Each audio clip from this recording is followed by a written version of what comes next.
A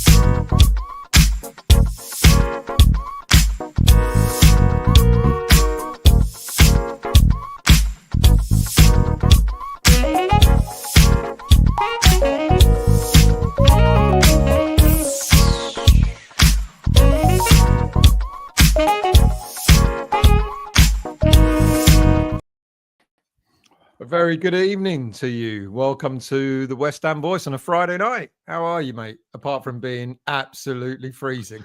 Yeah, I've got the heater right next to me. Good week? You all good? It's a busy week, but I've got the week off now. So, nice one. Doing anything or? Yeah, Centre Parks. Wow. So, why not? Well, us middle class. It's what we do now, isn't it? Middle class. I never thought I'd live to see the day you call yourself middle class. I walk down, I hang about in the Centre Parks. I walk down, have a look. They got a Starbucks. If they would, they can fucking keep it.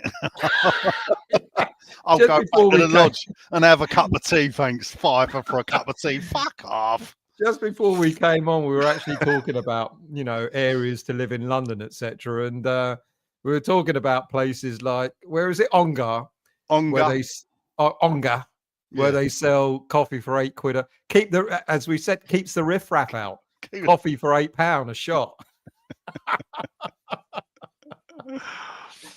Oh well, we haven't had we haven't got West Ham to look forward to ruin our weekend, which is a good thing. But there's been an awful lot of shit, really, hasn't there, Nigel? I mean, we're obviously going to talk about the situation as it is at the moment, but 7 out of 9 points from the last 3 home games still, and we're getting relegated apparently. Fucking hell, who'd have thought it? 7 out of 9 points at the last 3 home games. Well, and we're going down, and the manager's shit. Why don't we go back to one of the points that we got, which was last weekend against Everton? That was pretty shit. Oh, by the way, good evening to everybody. We will get to your comments in a moment, but yeah, that was pretty shit. Yeah, look, we've seen better, and that's maybe a bit of an understatement. Right. You know what? And the thing I've always thought is that if you can entertain the fans in the last 10 minutes, they may walk out and think, that was all right. That weren't bad. Right, and I think that's what it was, because all our best bits happened, funny enough, after Danny Ings come on the pitch. What do you make? I mean, we've spoken about Antonio and people like that before, but Ings is a natural striker, isn't he? And although he's not the fastest, his instincts puts him in positions where you'd want your striker to be. Yeah. Would you start him? Me? Yeah, I would. But then I'd also like to have started another striker next to him. Everybody's goes on about the different. He doesn't know his best formation. He doesn't know his best lineup or the way to play. But he ain't tried 4-4-2, and maybe having 2 strikers on the pitch rather than none may increase our chances of putting the ball in the net, because what's happened now is that at least under Moyes we did score goals. Well, we did. This is the irony, isn't it? Yeah. That despite how turgid people think it was under Moyes, had it not been for the goals, we may well have gone down last season, because first half of the season we were rocking.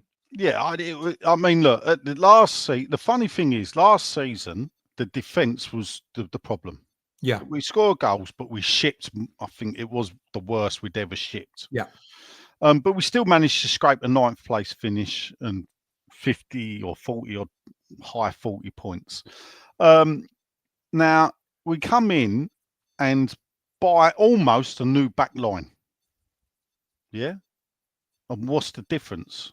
Nothing. Well, the difference is we're not scoring as well as continuing to concede.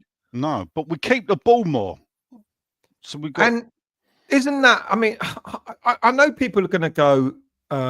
Oh, by the way, people, I forgot to say what we're going to discuss. As you know, it's kind of like it's a free for all. There is no script, so I mean, I've got a few images, and we'll talk about.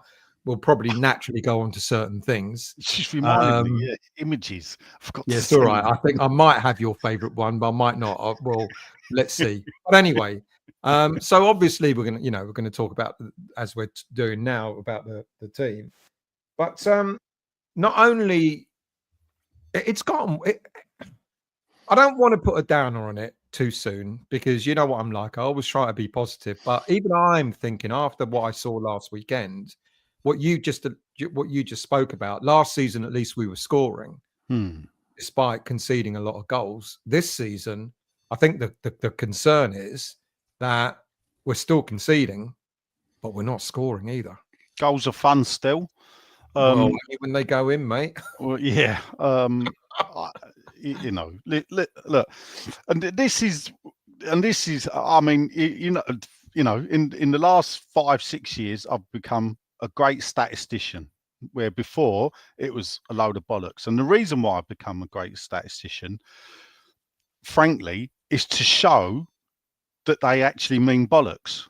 Yeah. Because I can give out as many stats as people like I did with Moyes, with Lopetegui, about how it is different.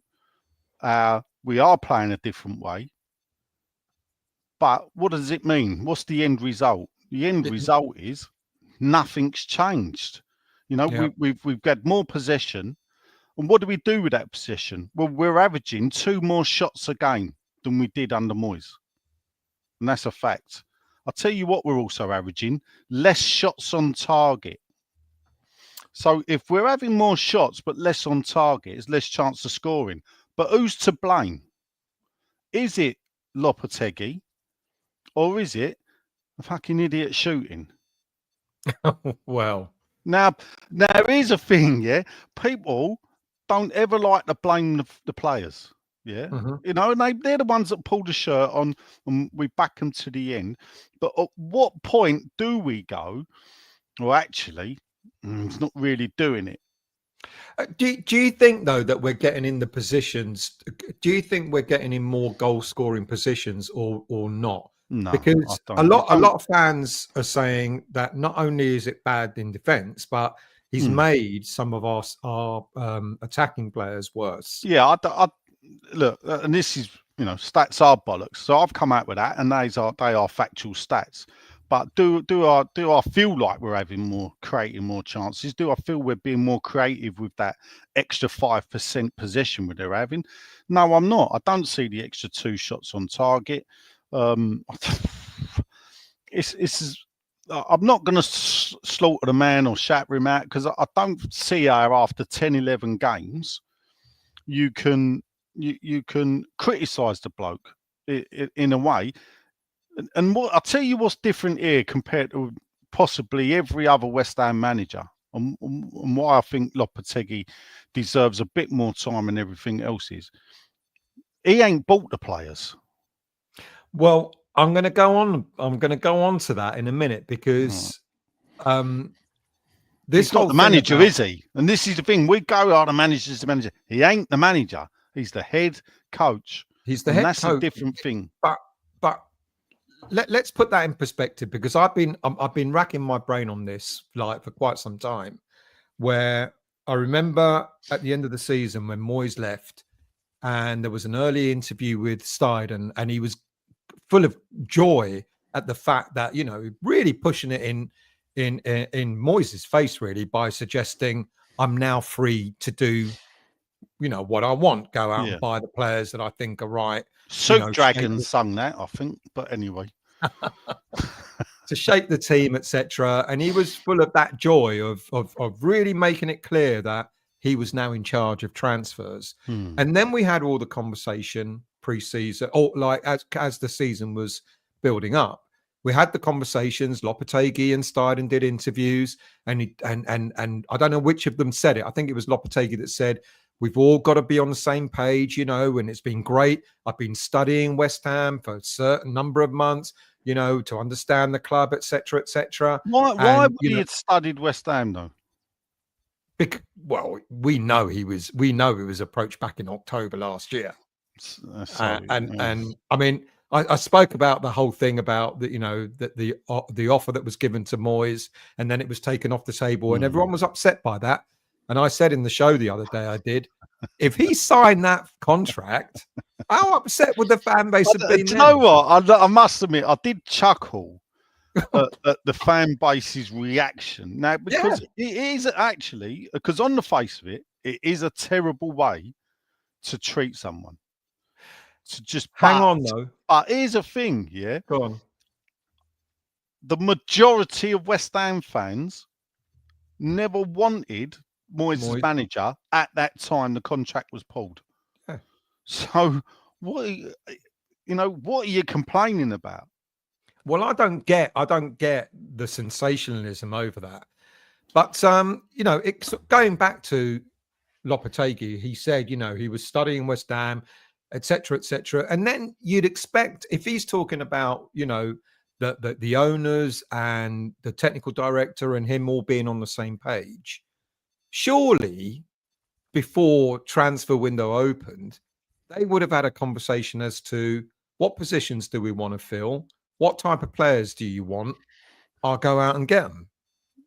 So this is my point on what you just said about he didn't sign the players. I get it. He didn't sign the players, but surely there must have been those conversations had to say, I need a right back, I need a striker, I need a this, that, and the other.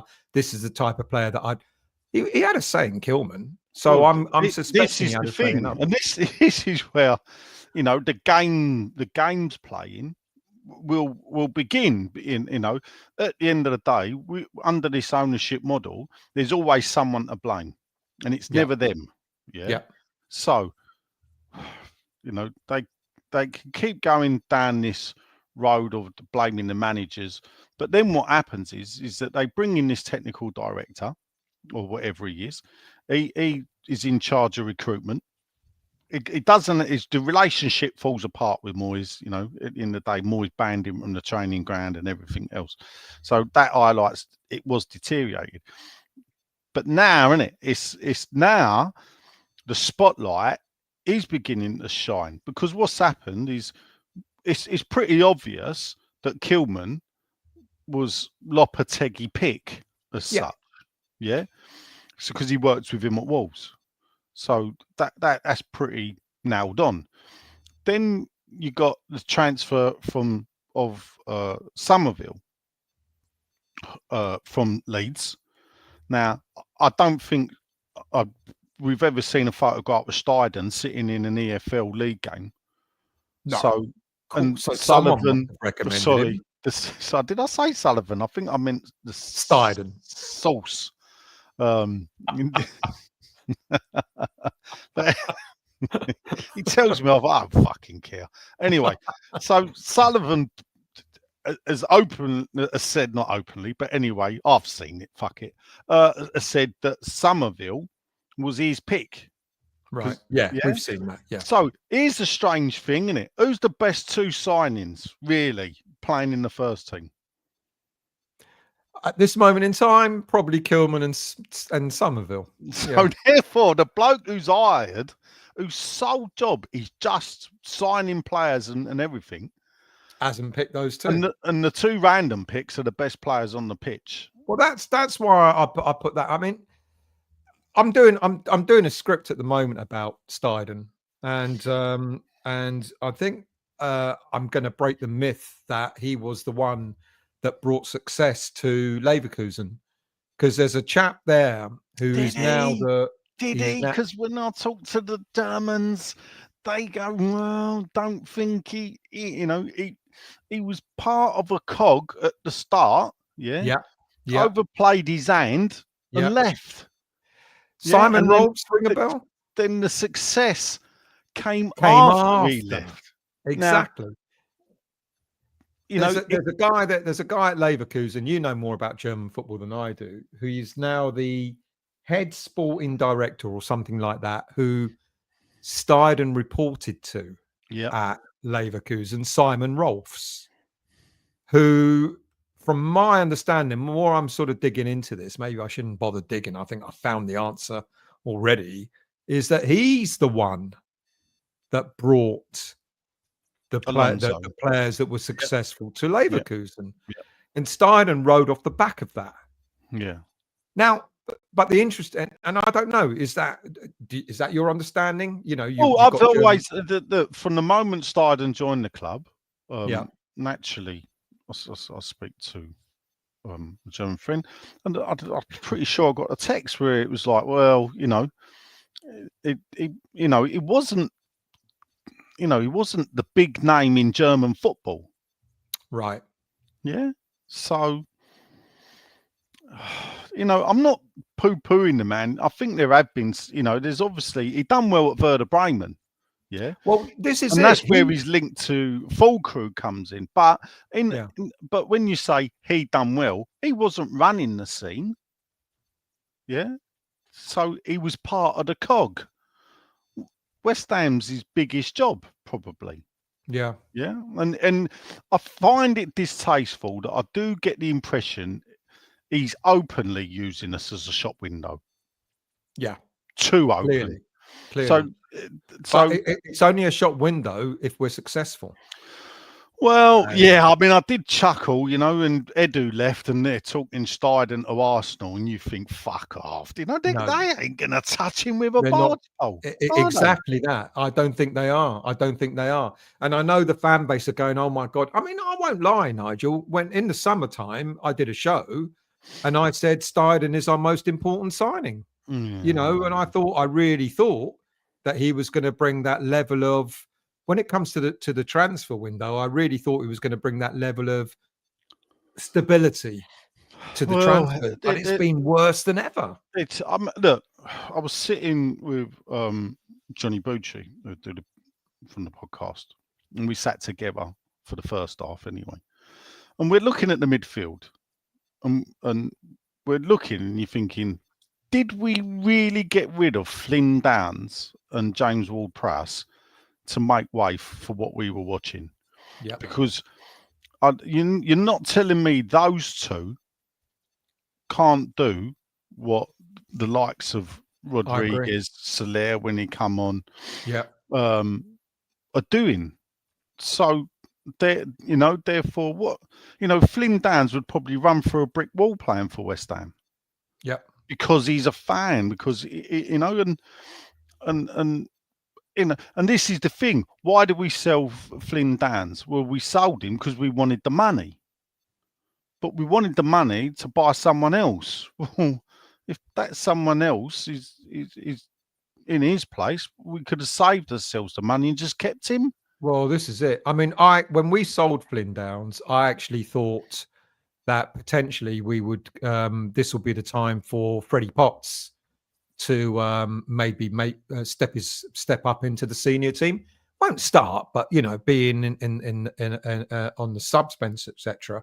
And then when we loaned Potts out, I thought, okay, well, who are we going to get for the centre of that park? And then when Rodriguez came in, we were all cock-a-hoot because he's a World Cup winner. And I think you might have pointed out in the last show, a World Cup winner that didn't play any games to actually get to win it. It's, and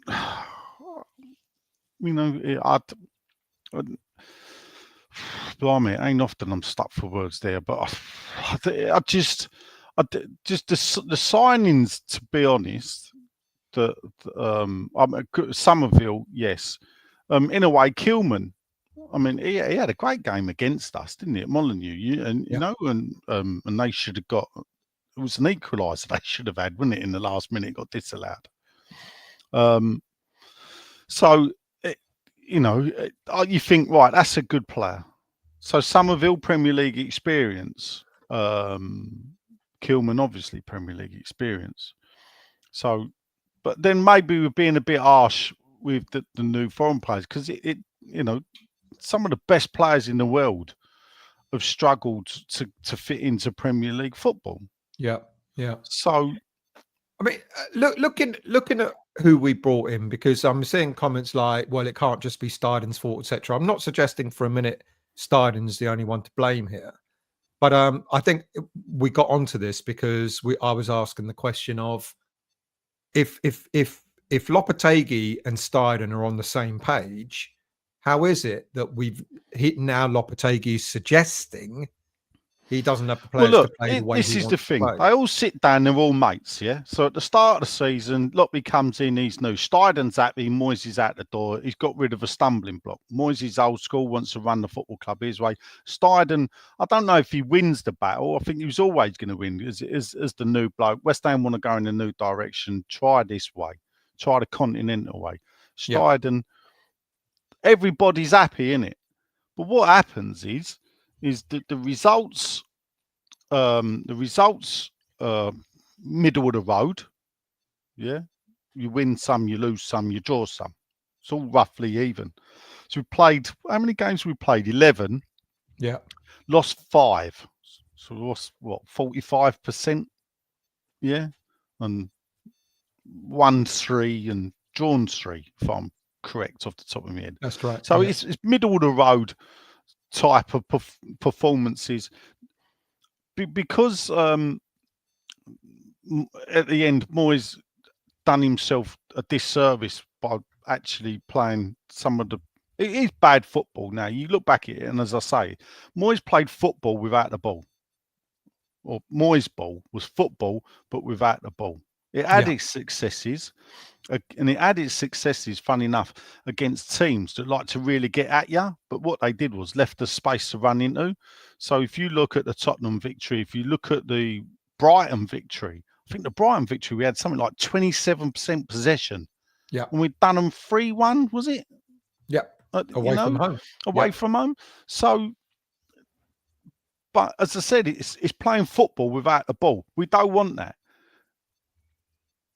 There hasn't been a big enough sea change for me to pacify those that wanted a sea change. So they're all upset. We know that the owner doesn't like the finger being pointed at him. So we will find other people to point the finger at. And then he will say, and you know, it's these comments where he goes, performance needs to improve. You know, Everton games must win.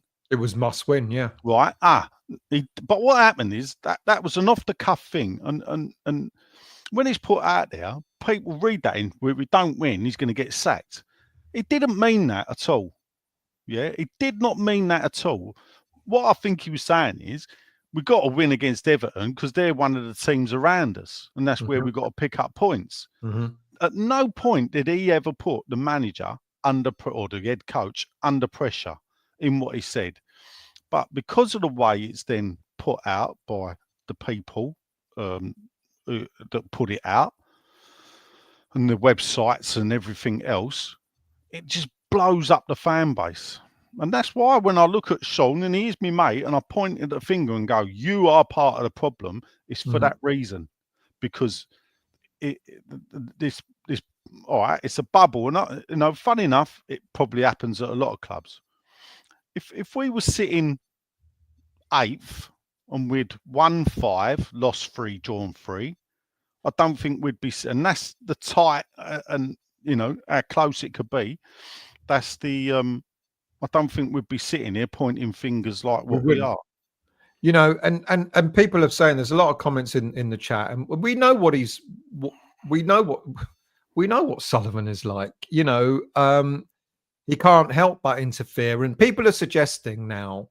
You know, it's funny. You got almost 3 tranches of thinking. You've got the fan. You've got a certain number of fans that are saying it's the coach, get rid of him. You've got a certain number of fans are suggesting, well, Steidten just hasn't done his job, and then you got a certain number of fans, if not almost every fan, going, well, this is all down to Sullivan. You know, do you buy this thing about, you know, we spent all this money in the transfer market and then he penny pinched on the manager, on the head coach? No, I don't think so. And here's the thing: we knew Lopetegui was coming in before David Moyes had walked out the door. Exactly. Yeah. I can't remember. Possibly Ron Greenwood obviously knew what manager was going to replace him. Yeah. But then he was part of the succession planning. Yeah, So, I can't think of any other West Ham manager in history that has had to sit in that situation where, you know, you've got to see out 2 or 3 games knowing that there's another bloke watching you and he's going to be doing the job next season. So therefore, it's not, I don't, you know, people talk about Amorim and they look at it. Amorim was never coming to us, ever. But this is and no disrespect to fans who believe that, but we've got to understand that Amorim, as much as you've just said about Steidten using West Ham as a base to promote himself, Amorim flying over to London that day to meet Sullivan when everyone said, "Oh yeah, Sullivan put him off," etc. He just put himself in the shop window by doing that, by telling the Premier League, "Here I am. Yeah, come and get me." Because I agree with you. I don't think Amorim was ever going to come to West Ham. So I don't think, I actually don't think we had as many choices as fans might think we did have. You know, but then I got to ask the question on the selection of a head coach. Again, it's all being blamed on Sullivan, and Sullivan writes the checks. You know, he's the one that ends up making the final decision. But was Steidten involved, or was it despite him?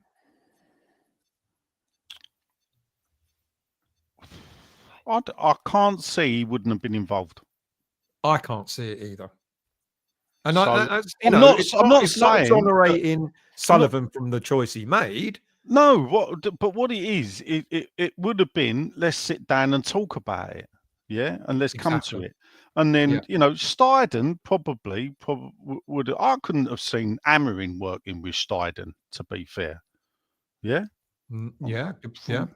I did suggest that in a show. What I've seen and read about him at what he's going to do at Man United, and all right, yeah, you got Dan Ashworth's gone to Man United now, isn't it? Dan Ashworth, the man that sold Guy is for £1 million. There you go. That's a great start, isn't it?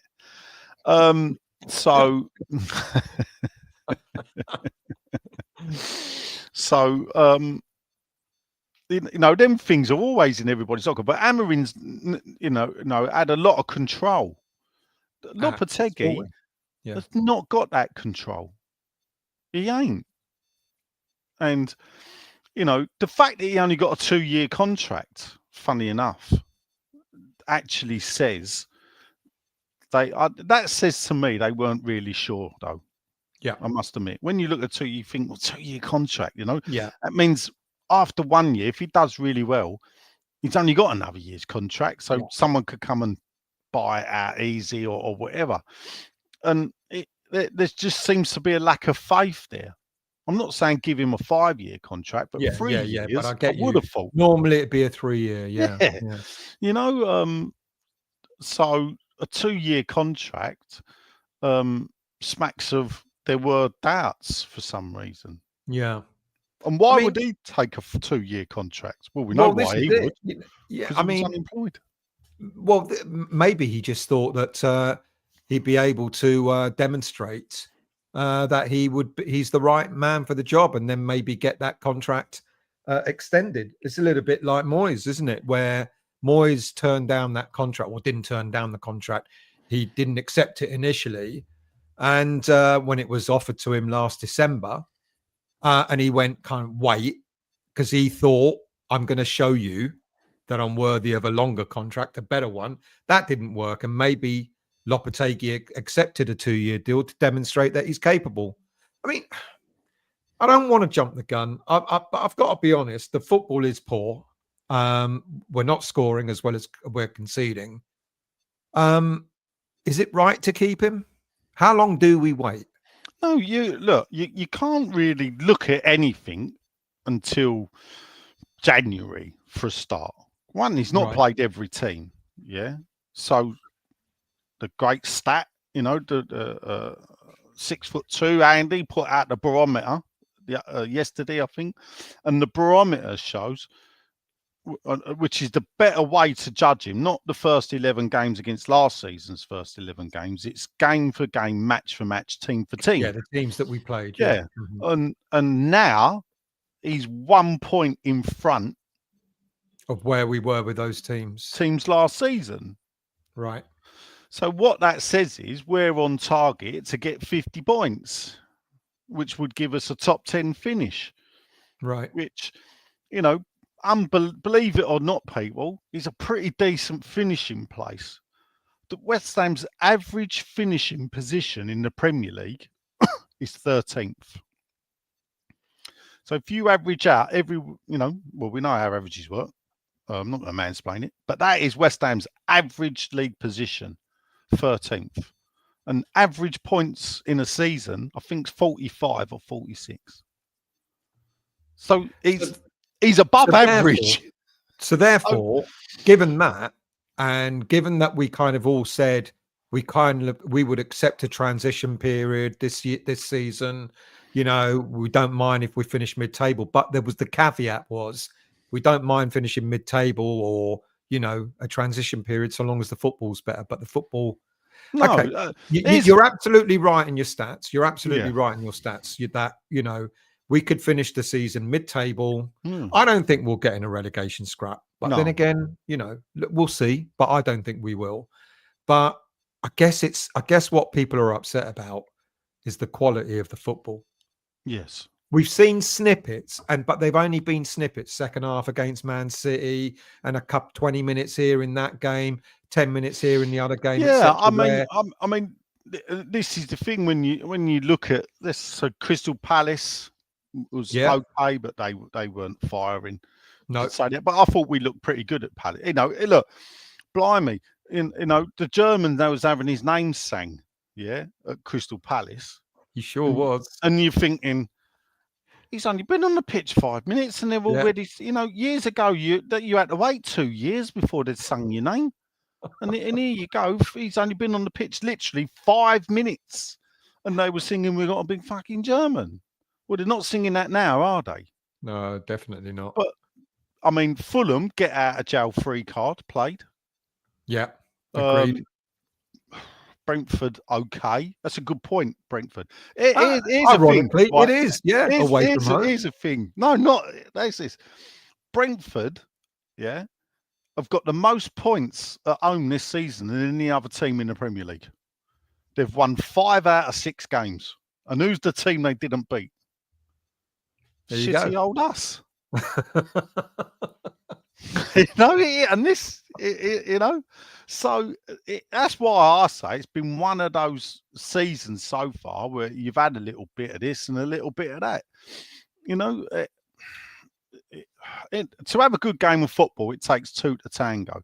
The problem is, as well, if you look at the Spurs defeat, that 15 minutes, you know, as I said, still, I saw text you. Yeah, 15 minutes. 15 minutes. Whatever it was. 7-minute game. Yeah, 7 minutes, actually. You're right. You know, and teams of old West Ham, we'll be beat 2s, 3-1s or whatever away at Spurs. To be fair, I've been there for 4-0s and 5-0s. Yeah. So, and that was under the days of John Lowe. But you still felt there was a bit of fight. If you get me drift, you just at the moment, this is the thing, you don't really see anything. Then why is that then? Because someone just mentioned, you know, they don't want to play for him. He's lost the players. We've seen some of the way some of the players have responded this season. Our record has been quite poor. For example, you know, at Brentford, when he subbed Kudus, and there was, you know, we heard what happened in the background. The altercation. And then last weekend was almost wasn't funny. It was just funny, peculiar. Because I stand in the Bobby Moore lower, and he made the subs, and Wan-Bissaka his number was called. Yeah, and I see it. Yeah, he was right in front of us talking to Todibo. And he just stayed there talking to him. He didn't move. And he would, like, they were talking, and you can only imagine what he was saying. He must have been asking Todibo, does he mean me? Does he really mean me? You know, and it took a while for him to like, whoa, God. I managed a 5-side team over at Newham Leisure Centre, and I one of my best mates never got subbed, but one game he was having a bad game, and I thought, no, it's his turn, and I shouted out, "Rich, come on, sub!" and he's just stared at me, and everybody else looked at me. Sub, mate, come on, it's your turn.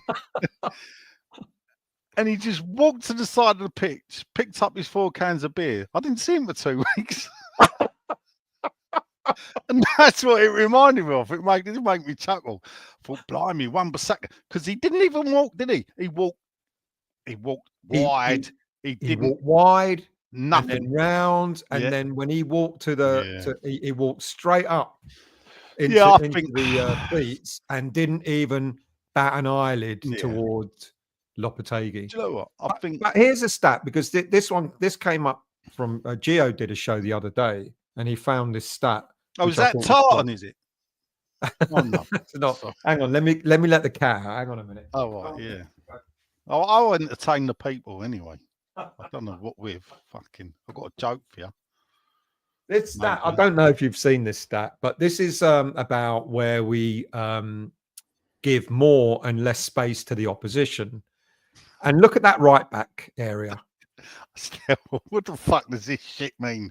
I mean, well, it's an analytic. Okay.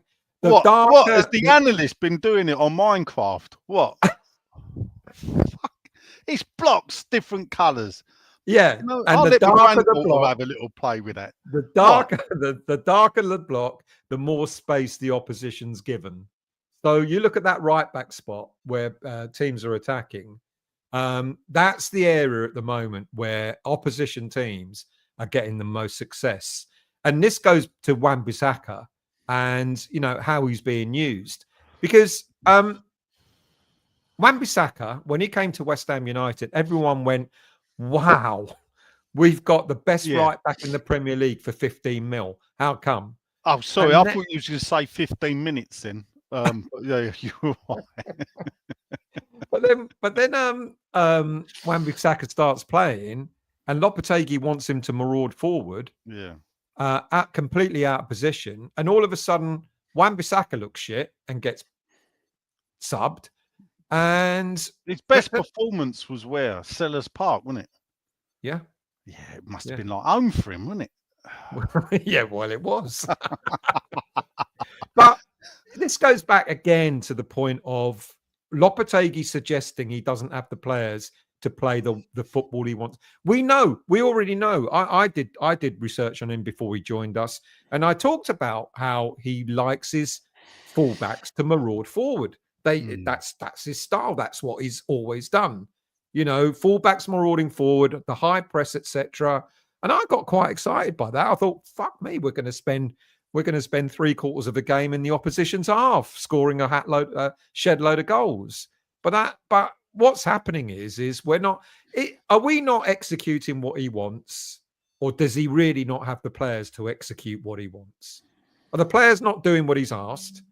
Or are they not good enough to do what he's asked? I think it might be a bit of both, and it's difficult to say, because when he goes, the players don't do what I ask. 1 week he asks them to do one thing, and another week he asks them to do another thing. Yeah. So it's not. He hasn't come in and gone, this is the way I'm going to play, and you boys will learn to fit into it. We will mould you. We'll stick with it. We'll take the knocks when they come, but eventually we'll master it and we'll be fucking good. He comes in and goes, all right, I'm going to play 4-2-3-1. I'm going to play 3-5-2-1. Okay. 5-2. So given that he's changing it all the time, yeah, is he the right man for the job? I expect him actually to possibly last the season, but I possibly don't expect him to be here this time next season. Okay. If he lasts here the season, yeah, I'll ask.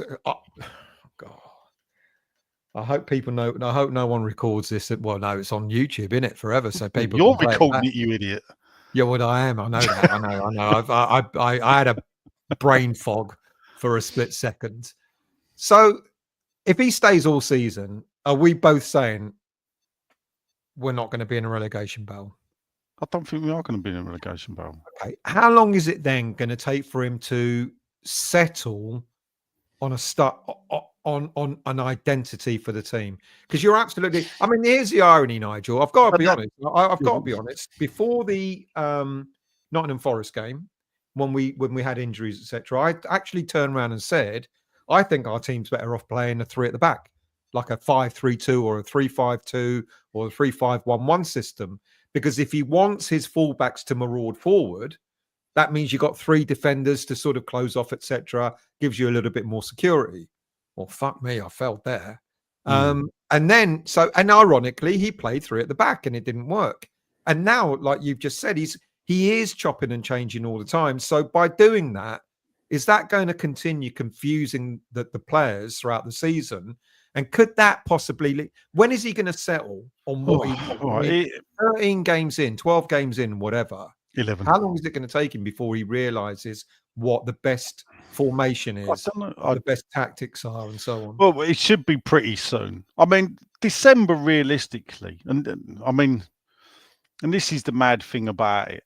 When you do the comparison, like we do with the barometer, and it's only one comparison, you know, they're all different comparisons. But when you look at the barometer, which is a good fair judge of where you'll be, so we're 1 point in front.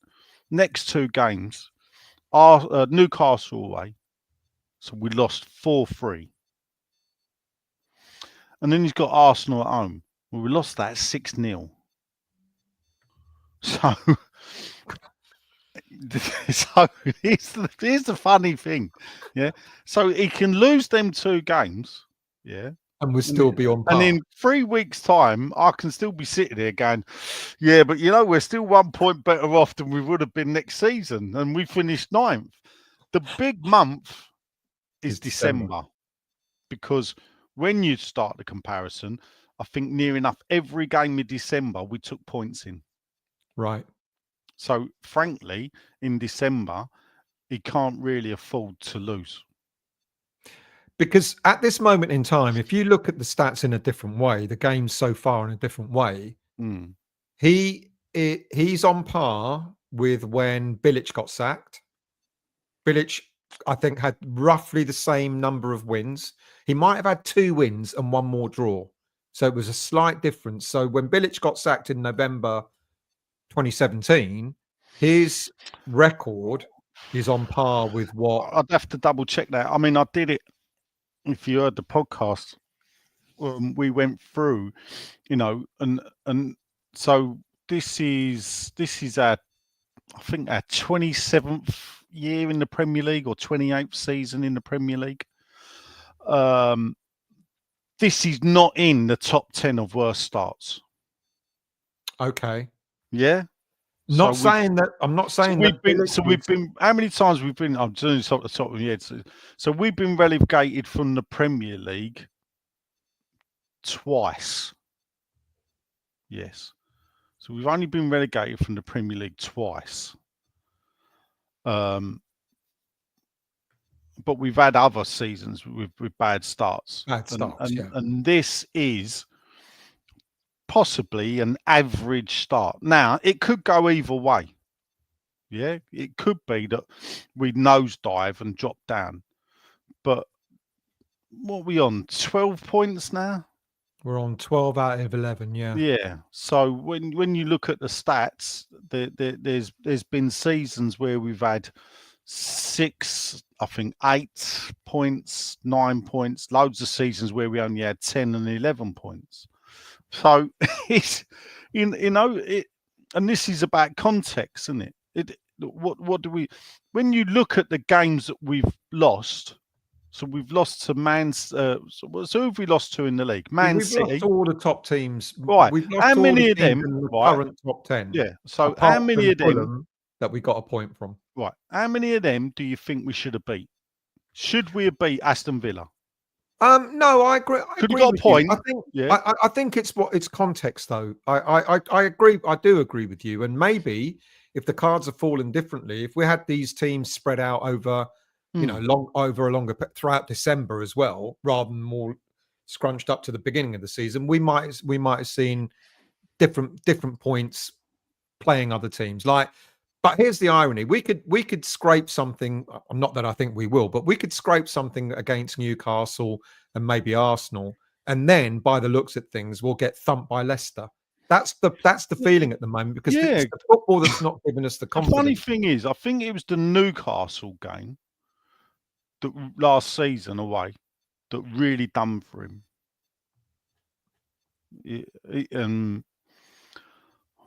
I think we were 3-1 up going into the 75th minute, weren't we still? I mean... Was that Brighton? No, this Newcastle away game. Oh, Newcastle, sorry. It was at Easter. It was the Saturday of Easter Saturday. So it wasn't that long ago, yeah? I'm pretty sure going into the 70th minute, we were 3-1 up. Do you remember? Because it was, wasn't it, did we go 2-1 up? Or we went 2-1 and 3-1? I think they scored first and then we equalised, or they equalised. We might have gone 2-1 up on the 45th minute. Then we've gone 3-1 up at the start of the second half.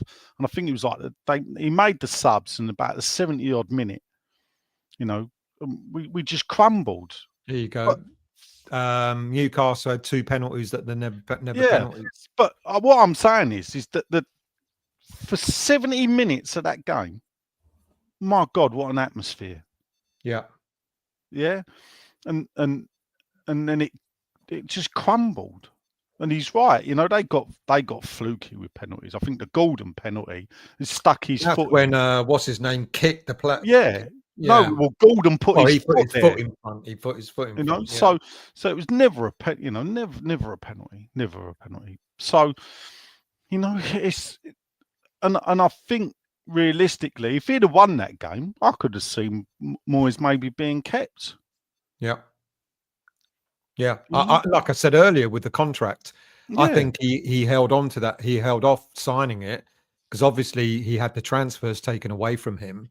And I think he wanted to prove to the board, I'll show you, I'll do really well. And then you've got no choice but to give me a he beat Fulham away and you got, it was funny enough, I was standing next to the blokes with their Moyes out banner. Moyes out banner. And it was 2 blokes. Yeah. And I don't know. I know I see people go, oh, you have to in a way look forward. People go, you shouldn't compare him to Moyes. Moyes is gone, but that's what you're going to compare him to. That's all we've got. was compared to Allardyce. Allardyce, well, he had Avram Grant to be compared to, but he was compared to, or Redknapp. So going back further, like I was saying a moment ago, currently Lopetegui's stats are not that much different from Bilic. No. But having said that, I do think he's going to be kept for the next. I think he's going to be limping the from game to game. Bilic had had 2.5 years. Yeah, and it should have been it should have got better and better. Yeah, I grant you that. But now, Bilic aside, if you look at the next comparative stats, he's on par at this moment in time to match Pellegrini's stats when he got sacked at the end of December. And I think that's what you're absolutely right in what you said a few minutes ago. I think December is a crucial month, but even if we do, Nigel, even if we do manage to win enough games to sort of ease the pressure, it's the performances, isn't it? The fans are, let's not forget what the fans were saying last season. I don't care if we win. We're just really shit. How many times did anyone but Moyes? Anyone but Moyes. How many times did the fans say, and now it's anyone but Lopetegui? But anyway, how many times did the fans say, I'd rather lose and play well than win and play shit? Still, I'm a great believer in the one thing I always, when we hired Allardyce, I couldn't take to the man. But I hated Allardyce long before he darkened our door. Yeah. And Allardyce football had no place with us at all. It was just anti-West Ham football, or the perception of it. Maybe it was what, but I'd seen a lot of Allardyce football. To be fair, you know, I'd seen him at Bolton. I know he'd struggled at Notts County and he'd done well at Blackpool. So I knew about his career. I didn't like the way he played at Blackburn. To be fair, it was more Blackburn, what he did at Blackburn with the likes of El Hadj Diouf and the big lumps he had, Christopher Samba at the back. He might have been a great defender, but he was, you know, a bit of a thug as well. Yeah, it's a lump, yeah. And some of the tactics that they used, I've just thought, no, you can't be having him. But and maybe I am a bit harsh on Allardyce on the years because of I don't want to say blinded by the West Ham way, but all we were known for realistically throughout football, which is true, was the way we played football. That's all we were known for. There was a video, I retweeted it today, and it charts from the very first league championship won by Preston all the way to Man City, and then it lists who's got the most titles and everything. And you look at the list of the clubs, and I know it's over 140 years. But and I asked the question, tongue in cheek, who is the biggest club not on that list? I saw that today, yeah. And that is us. We are the biggest, and possibly we are the biggest team in Europe that's never won the league in its own country. And for me, sometimes I think the fan base really forgets what type of football club we are. Mm. So therefore then, even if we where are we then as a fan base now then? You know, we've had some iconic managers who, you know, we played the West Ham way, and we know that's not always been the way. Well, the way, unless the West Ham way is we play good, we play shit, we play good, we play shit, which we've done in all our history. We had hopes after Moyes, you know, that we wanted a different style of football. We haven't got it. And that's why I think fans are more. Are fans more worried because it's the way that we're playing rather than the results themselves? Yeah, yes, I think the performances. But what do they? The thing that no one, and this is the thing, there's a big swell around. Don't like the way we play. Yeah, it's been like that under Moyes, and I argued the case where not last season it was. The thing about Moyes is it started off really good, and every season it got worse. And I think Moyes should really, at some point, I hope he looks at himself and answers what happened from lockdown football that got a sixth spot that was fucking entertaining, some of the best football I've seen West Ham play. Yep. In definitely in the Premier League. Yeah. That type of football. How did we end up, you know, with 20%, 25%? And this is the irony. That is the massive irony, isn't it? That we should have it was bringing success. So why change that? I don't know. You know, a natural cautiousness. I don't know. You know, if I knew still, I'd be a football manager, but I'm not. Yeah, and perhaps that highlights why. I don't know. I think too many people think they could do the job. But I'm not one of them. I don't think I could be a football manager. I don't know. The one thing I do know, I have spoken to football players. I was talking to an ex-West Ham on Wednesday night. I was sitting, we were having a one-to-one, believe it or not. And the thing about that is, and I've asked a colleague of his in the past as well about, you sit in the changing room and you listen to the manager. When you go out on the pitch, how much of that is taken on board? And they've both told me separately 10 to 15%. Really? The rest is The rest is our decision at that moment in time. So is that why then Lopetegui is losing his nut on the sidelines? Well, yeah, Because because he's sending them out in a certain way. If you watch him, he does go loopy, doesn't he? he really does. He Yeah. does, and because he's frustrated in what he's seeing. Now, a good manager don't throw his players publicly under the bus. He does it behind closed doors. So he don't come out and go, the players ain't playing the way I want to play. I don't want him to do that. But I think you can see he's got a frustration in the way and the decision making, yeah, of players at different times. When you know, we can lose a game from a bad back pass, and the manager can be slaughtered, but it's the player that's made the bad decision in that moment. When the midfield player holds the ball too long, is it the manager's fault or is it the player's fault?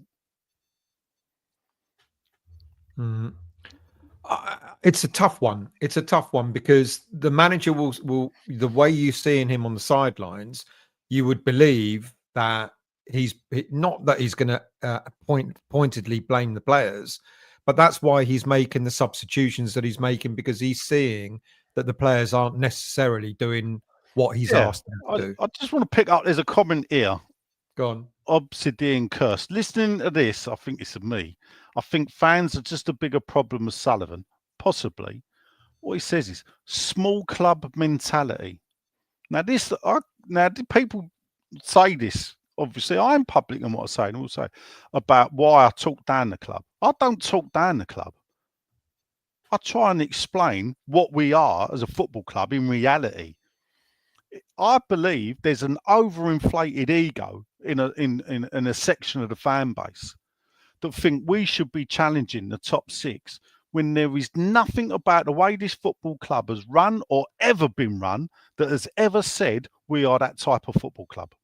So why do they think? And as I say now, the word I hate in football now is progression. Because when does progression end? Because when you look at the top teams in the division, only the big boys have progressed, and even them are having trouble. Money's evened itself out now, but where it's done the most damage is the pot we sit in. Because the Man Uniteds and the Liverpools and the Arsenals can spend their way out of trouble. Man City's gerrymandered it; they'll probably get off of it. Newcastle, late to the party, can't spend their way into it. No, they can't. Yeah. So they're the kings of our pot now. But there is still in our pot. But then people will talk about Aston Villa and say they've managed to break through. Yeah, well, they've managed to break through. I'm not saying they got lucky, but they threw money at it. Yeah, they've been big spenders, and they got to the Holy Grail. Well, let's see if they can stay there. Champions League football. Well, I remember several years back, Leeds United did the same. Well, no, and this is the thing. But hold up, for 2 years running, Leicester City finished 5th. For 2 years running, Leicester City were 4th on the last day of the season. Lost the games, finished 5th. If Leicester City had qualified for Champions League football both times, I don't think they'd have gone down. Because then the money It started pouring in. Yeah. And in a way, what Brady said, funny enough, I can't believe I'm going to say this, was correct in what she said this week in Parliament. In that there is the worry that the football regulation and regulator will have the powers that it will stop, in a way like financial fair play. The big clubs never complain about financial fair play, do they? Of course they don't, because they can spend the money because they generate it. Yeah. And they know it keeps the likes of us down, and it stops the likes of, and in a way, Man City have like pulled up the drawbridge, because no one can do a Man City again. And that's proved by the fact is that Newcastle can't do it. Newcastle got the world's richest owners. If you believe Sean's bullshit table, they've got the richest owners in the world of a football club, but they can't spend the money. They can't throw it at the players in the way that Man City did, because the rules don't allow it no more. So then is that then where you start being clever and you start making sure that your infrastructure helps you to, because the money will go to a certain point. You're absolutely right. You know, and I do agree with you. I think people who think we can spend our way to the top, it's never going to happen. Ain't gonna Because happen. even though we've spent 150 odd million this summer, there are teams around us that have spent that and more.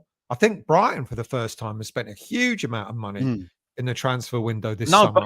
But here's the thing. So about not quickly about the thing, but Brighton, but they've earned the ability to do that because of their infrastructure, because of the transfer deal. You remember they sold the likes of Cucurella. You know, they flogged half their squad to Chelsea in one move, and replaced them with players that are doing even better. Well, this is what I was just going to come to. So, and I think, can I just say one thing as well about Brighton? And this is a thing, and I think it muddies the water in our fan base, because we all know what type of football club Brighton is, and they're not in our pot. Yeah. But they're constantly outperforming us. Mm-hmm.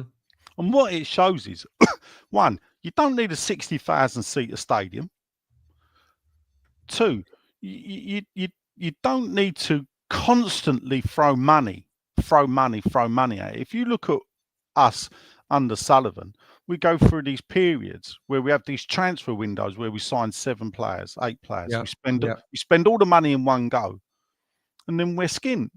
Yeah. Now we've had we did that under Pellegrini. No, it's just it's just rinse and repeat. Yeah. You know, and that's why, and people will then point the finger at the board and say it's our infrastructure that's wrong. You know, because we look at Brighton with envy. We're looking at Bournemouth now.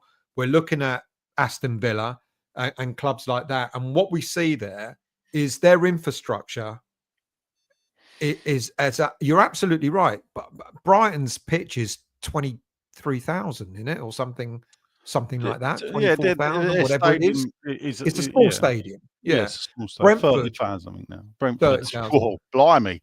Brentford is 20,000, 25 or something like that.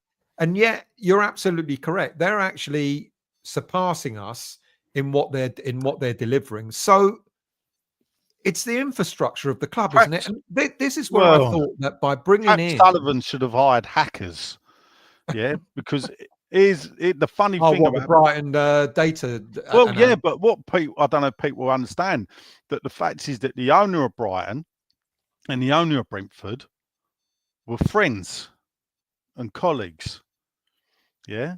And I didn't know this. I know about the owner of Brighton, but I didn't know they were friends. The owner of Brentford, he also followed the same algorithm and everything.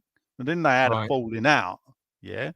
But they've both followed that algorithm model that they keep the access to it. And the story is with Brighton is that the actual manager never gets to see the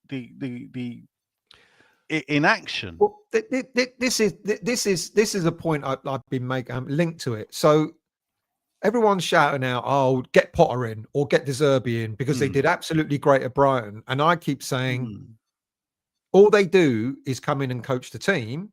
And that's a big element of the success. Of course, I understand that. But the success behind that is what the Brighton owner's been doing. You know, the data-driven analysis to go and scour the world for these players, where we're bringing in players who are meant to be the future for 20 million. They go and get players who are meant to be the future or could be a potential for 8 million. And then they go and sell them for 40 million, 50 million to go and buy the other batch of players for 5, 10, 50. We got it wrong, haven't we? So I thought when we brought Steidten in, I thought, here we go. And then Steidten brought the data analyst in, Maximilian Hahn. And I thought, great, we're on that road. And it will take time, but we're on that road to sort of trying to emulate what Brighton have got and what you've just said Brentford have got. But we've got it pretty badly wrong, haven't we? Well, one, we ain't got the computer program, and neither of 18 other clubs in the Premier League. Yeah, for a start. 2, all right. So Potter goes to Chelsea. Let's face it. I think we beat Potter's Chelsea. Weren't that great? So, and didn't Brighton qualify for Europe? Yes. Recently, yeah. Yes. How did they do? Yeah. Shit. Oh, right. Yeah, a semi-final, a trophy, and a quarter-final is fucking fantastic for 3 years on the trot. Yeah. So get De Zerbi in. Well, what did De Zerbi? What did he do? What did he actually achieve? This And is my point. He took little Brighton onto into the environs that West Ham associate with. Didn't kick it on, has he? No, and this is my point. It's like it's the infrastructure behind, because now everyone's singing the praises of Potter and De Zerbi. The new head coach of Brighton is doing even better than those two.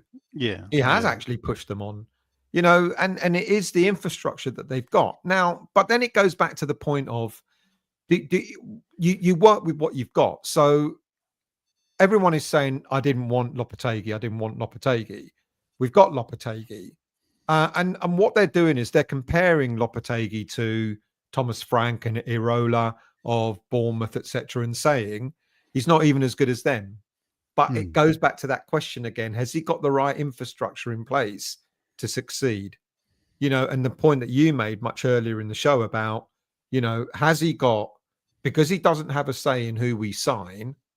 But then again, De Zerbi didn't have a say in who we signed. I don't think Frank has much of a say. They've all got their technical directors who are bringing players in, but they seem to be more in tandem, don't they? Rather than what we've got at West Ham. Look, the thing that West Ham has lost under this ownership was, what is it now? 15 years, approaching 15 years, is an ethos. There is no. You can't go, oh, this is what West Ham do now, because there is no, this is what West Ham do. We don't play a certain way anymore, so we're not true to that. We don't sign a certain type of player. We'll buy anyone, and I don't know. I go back to that when I say to people that we are what we are. And everything else. One of the things about when I don't support West Ham to win trophies, I don't support West Ham to be in the Champions League. That's right. You shouldn't, because actually we're not that club. Only 4 teams will finish in the top 4. That's a fact. There are 7 clubs now whose owners demand of their manager that they finish in that top 4. And that ain't going to happen, is it? You can't equate that. So even if every Premier League game was drawn, so everybody had the same points, they would still have a league table, and then one team would win the trophy and 3 teams would go down. Yeah, because it would be done on goals scored and everything. Goal difference and all that. Well, it couldn't be goal difference, because if every game's a draw, everybody's got the same goal. Okay, yeah, that's true. You'd have drawn 5-5 one game, you might win the league, and if you'd have drawn more 0-0 games, you were going down. That's how the league works. They will find a way of making it. Frankly, I'm of a position now where I don't really give a fuck about the Premier League. And that's true. And I've talked to people whose teams ain't in the Premier League, and I go, do you know what? I worked with a Luton fan, and I say, you don't want to be a Premier League team, mate. You don't want to become, because what we've become now is that stale Premier League team. We're the team that just sits and bobs around the middle, and we don't even win a trophy. Since West Ham won the FA Cup, Leicester have won the Premier League, the League Cup, and the FA Cup. But shouldn't we be? I mean, I guess this is what the fan base is saying, though, Nigel. Shouldn't we be that team? Shouldn't we be that team like we were once upon a time, a team that was winning a trophy every 5, Well, 10 years. no. Like But all that. right. So if you go by my numbers, yeah, West Ham's been in business approaching 125 years next year. Yeah. So let's go for that. 124 years. Yeah. West Ham's success, if you look at the honours and everything, is condensed between let's be generous, 1963 and 1986. That's the bulk up until we won the trophy in Europe. So we won our 3 FA Cups in that period. We won the European Cup winners in that period, and had 2 of our highest league positions in that period. So that was our golden generation. So that's 22 years. So what that says is, for the other 102 years, we ain't been much, have we? But then you'd expect. I mean, this was well before the owners. That 20 odd years. No, you know that the golden period of West Ham is from 1963, because we won the cup in 64, up until 85, 86, because we finished 3rd, and that's our highest ever league finish. That's it. And then, all right, and actually the second golden period, people ain't gonna like this, of West Ham, is under David Moyes, where we have 3 top 10 finishes in 4 years, and we get to the semi-final of the UEFA Cup in the first time we'd ever got past the qualifying stage in that tournament.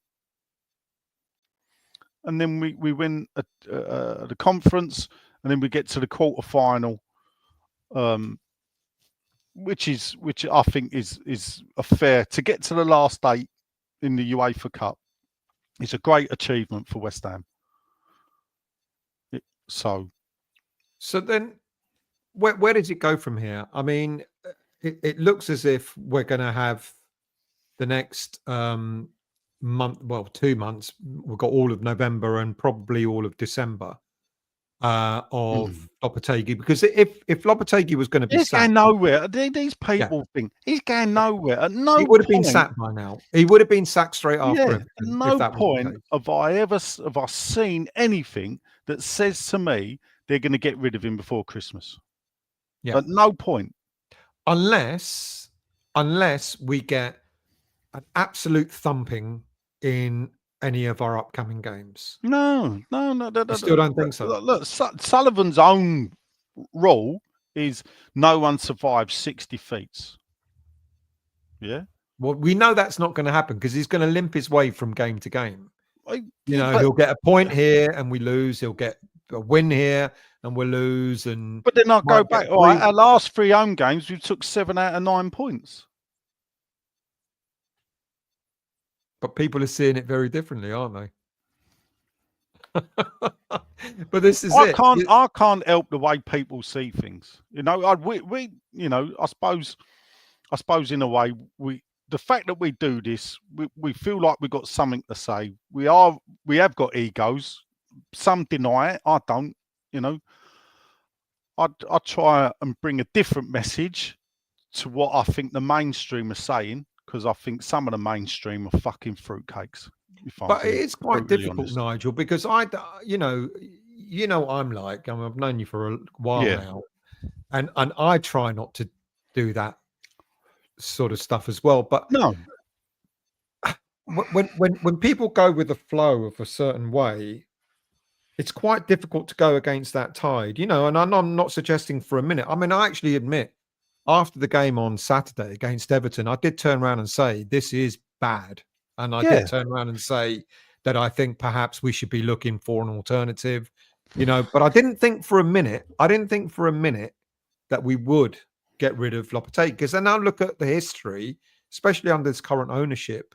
You look at the history of the way they manage managers, head coaches, whatever you want to call them, and they do, for whatever reason, they do stick by them, rightly or wrongly, and as you quite rightly pointed out, we've actually had worse situations at this point in a season, and the owners have kept faith, if you want to call it faith, and then the argument's going to be, they're only doing it because they're cheapskates and they don't want to pay him off the 5 million. It's not just 5 million, is it? for the coach to pay him off the rest of his contract, and between now and the end of the 2 years, it's all his entourage as well. You know, it's all the coaches and so on and so forth. So it isn't just the 5 mil. And this is the thing that confuses me, because when you turn around and say, I don't think it's only about the money that the board will keep the manager on for. People go, you're stupid. You don't know what you're talking about, because everyone else is saying that Sullivan is a cheapskate. And then I go back on, why would the board have spent 150 million pounds? The whole thing with the Duran saga, you know, why did the board withdraw from that deal when there was only a difference of 5 million? It's like, because there are other factors involved. Did the board advise? And this is where the little snippets of finger pointers start. Did the board withdraw, or did the man in charge of the transfers move on to a next target? Well, exactly. Which is why I asked the question earlier on: is, you know, should Steidten, and don't want to put everything on his door, but should Steidten be scrutinised for what he did in that transfer? Well, look, here's the thing, because what we're playing here a bit is those captain hindsight. Because if we all transport ourselves at the time, yeah, Fulkrug was, and fun enough, Fulkrug's best goal scoring record is actually international football. Yeah, 22 games, 14 goals, with quite a few when he comes off the bench. He did well in the Euros, didn't he? So exceptionally well. No, right. So when we moved from Duran to Fulkrug, how many people stood up and went, "Fucking hell, wouldn't be doing that"? No one did. Exactly right. No one did. So there you go. But then it's perception again, isn't it? Because what happens? We knew it was going to happen. We knew that John Duran was going to come off that. You know, from the moment he'd done that, in that fucking video, with the video, which, you know, it's almost, you know, that's almost worse than what Paul Ince did. The funny thing about it. Yeah. Well, I don't know. Putting on a Man United no. And here's at least on par. And here's the thing, yeah, because what you got to look at now, I'm going into the context, yeah, little bit of history, yeah. So he held the Man United shirt up, yeah, and had a photo taken on the proviso that it was never, because he was going away. West Ham had sacked John Lowell, and it was like, the contract's going to be done. Man United are buying you. And they wanted the photo, and it shouldn't have been used. And the reason it got used was because Man United said he failed the medical. There are doubts about this, yeah, because they didn't want to stump up the 2 million, yeah. So the medical, that now they don't want to buy him. The deal's off, and some bright spark sent a runner down to the Daily Express or the Star, I think it was the Star newspaper, to go through the photo library and get a Paul Ince. Of course, they pick out the one at the front, which was the recently taken one, with him holding the Man United shirt. So I've got a lot of sympathy now for Paul Ince in that situation. Paul Ince believed he was going to be a Man United player when he did that. Yeah. John Duran was still an Aston Villa player, yeah. An Aston Villa player. Yeah. Maybe he thought he was going to go West Ham. I don't know. And I thought it was funny the other day. You had that video of him sort of having an argument with Unai Emery on the training ground. Yeah. It's almost like, could we go back in for him? Do you think we could? Well, Villa will want 70 million now. No, anyone can go in for him, yeah. Have we got the money? The problem is, it's easy in hindsight to go, don't buy Fulkrug, yeah, don't buy Guilherme. And there's the money for John And there's Duran. the money and wages and change for Duran, because you could have took the 50 million and gone, I'll tell you what, we'll give you 50 million for Duran. And guess what? He would have been worth it. He would have been, but that is hindsight. But you know, again, that's hindsight. Guilherme, what's the strange signing of Guilherme? But here's the thing: for years and years, the the Dutch, the Belgians, the French to a small extent. The Europeans have snapped up young Brazilians who have gone on to be the best in the world. The Ronaldinhos, fat Ronaldo before he was fat, 17-year-old playing for PSV. And you're thinking, well, why ain't West Ham ever been a club to go and get a 17-year-old out of Brazil? Now we're going back to Steidten again, then, aren't we? So we go and do that deal. But then what we expect is this 17-year-old kid to fly halfway around the world, language he doesn't speak, and straight away be Neymar when he was 17. Well, you've got to play Guilherme to find out if he's good enough or not. No, but do you know what? Is he playing under 21 football? Because that's what I'd be expecting him to be playing. Yeah, he's not. No, he's not that's the bit I find a bit strange, because I'd be playing him in the under 21s. Yeah, to give him time to factor into playing in English. I'm not being funny. It's fucking cold over here. When it's hot, he'd think it's cold. Yeah, from where he's come from. People are saying that even if Duran did come, he wouldn't be scoring in this team. I don't agree with that. No, I don't agree because what you said earlier, ironically, we've got more of the ball, we're creating more chances, we're just not hitting the target. Yeah. So perhaps Duran would have been that final piece of the jigsaw to actually get us scoring. 8.5 years we've been in that stadium, yeah, and up front we've still got the right back from Upton Park. Oh mate, I didn't want to go through. I vowed I wasn't going to go through a show to talk about Antonio. I'm not digging him out. I'm not digging him out because I'll be very upset the day he leaves. I'll be thankful. I'll be thankful and wish him well. I won't be upset. No, well, I'll tell you I'll be upset, because when he leaves, look, he'll leave. If he leaves this summer, Creswell's probably going to go as well. All we got left. There's a number of players that are going to leave in the all summer. We got left of the Upton Park boys is Creswell and Antonio. That's it. But that's not a good reason to. No, but that's why I would be upset. I'm not saying that's the reason we keep. I've got you. That is the end. That is that club now finished, buried, done. This is now no more links, no more whatever. Unless, of course, we bring in someone who has been coaching at the club before. When we were still at the Premier League. When we were still at the bowling. Maybe, yeah. I get where you're going now, actually. You know where I'm going. Yeah, I do know where you're going. Look, the funny thing is, I'm glad everyone's caught up with me, because I was talking about this bloke last year. But here's the irony, though. People are now getting a bit, I don't know, because he's another pragmatic coach. Yes.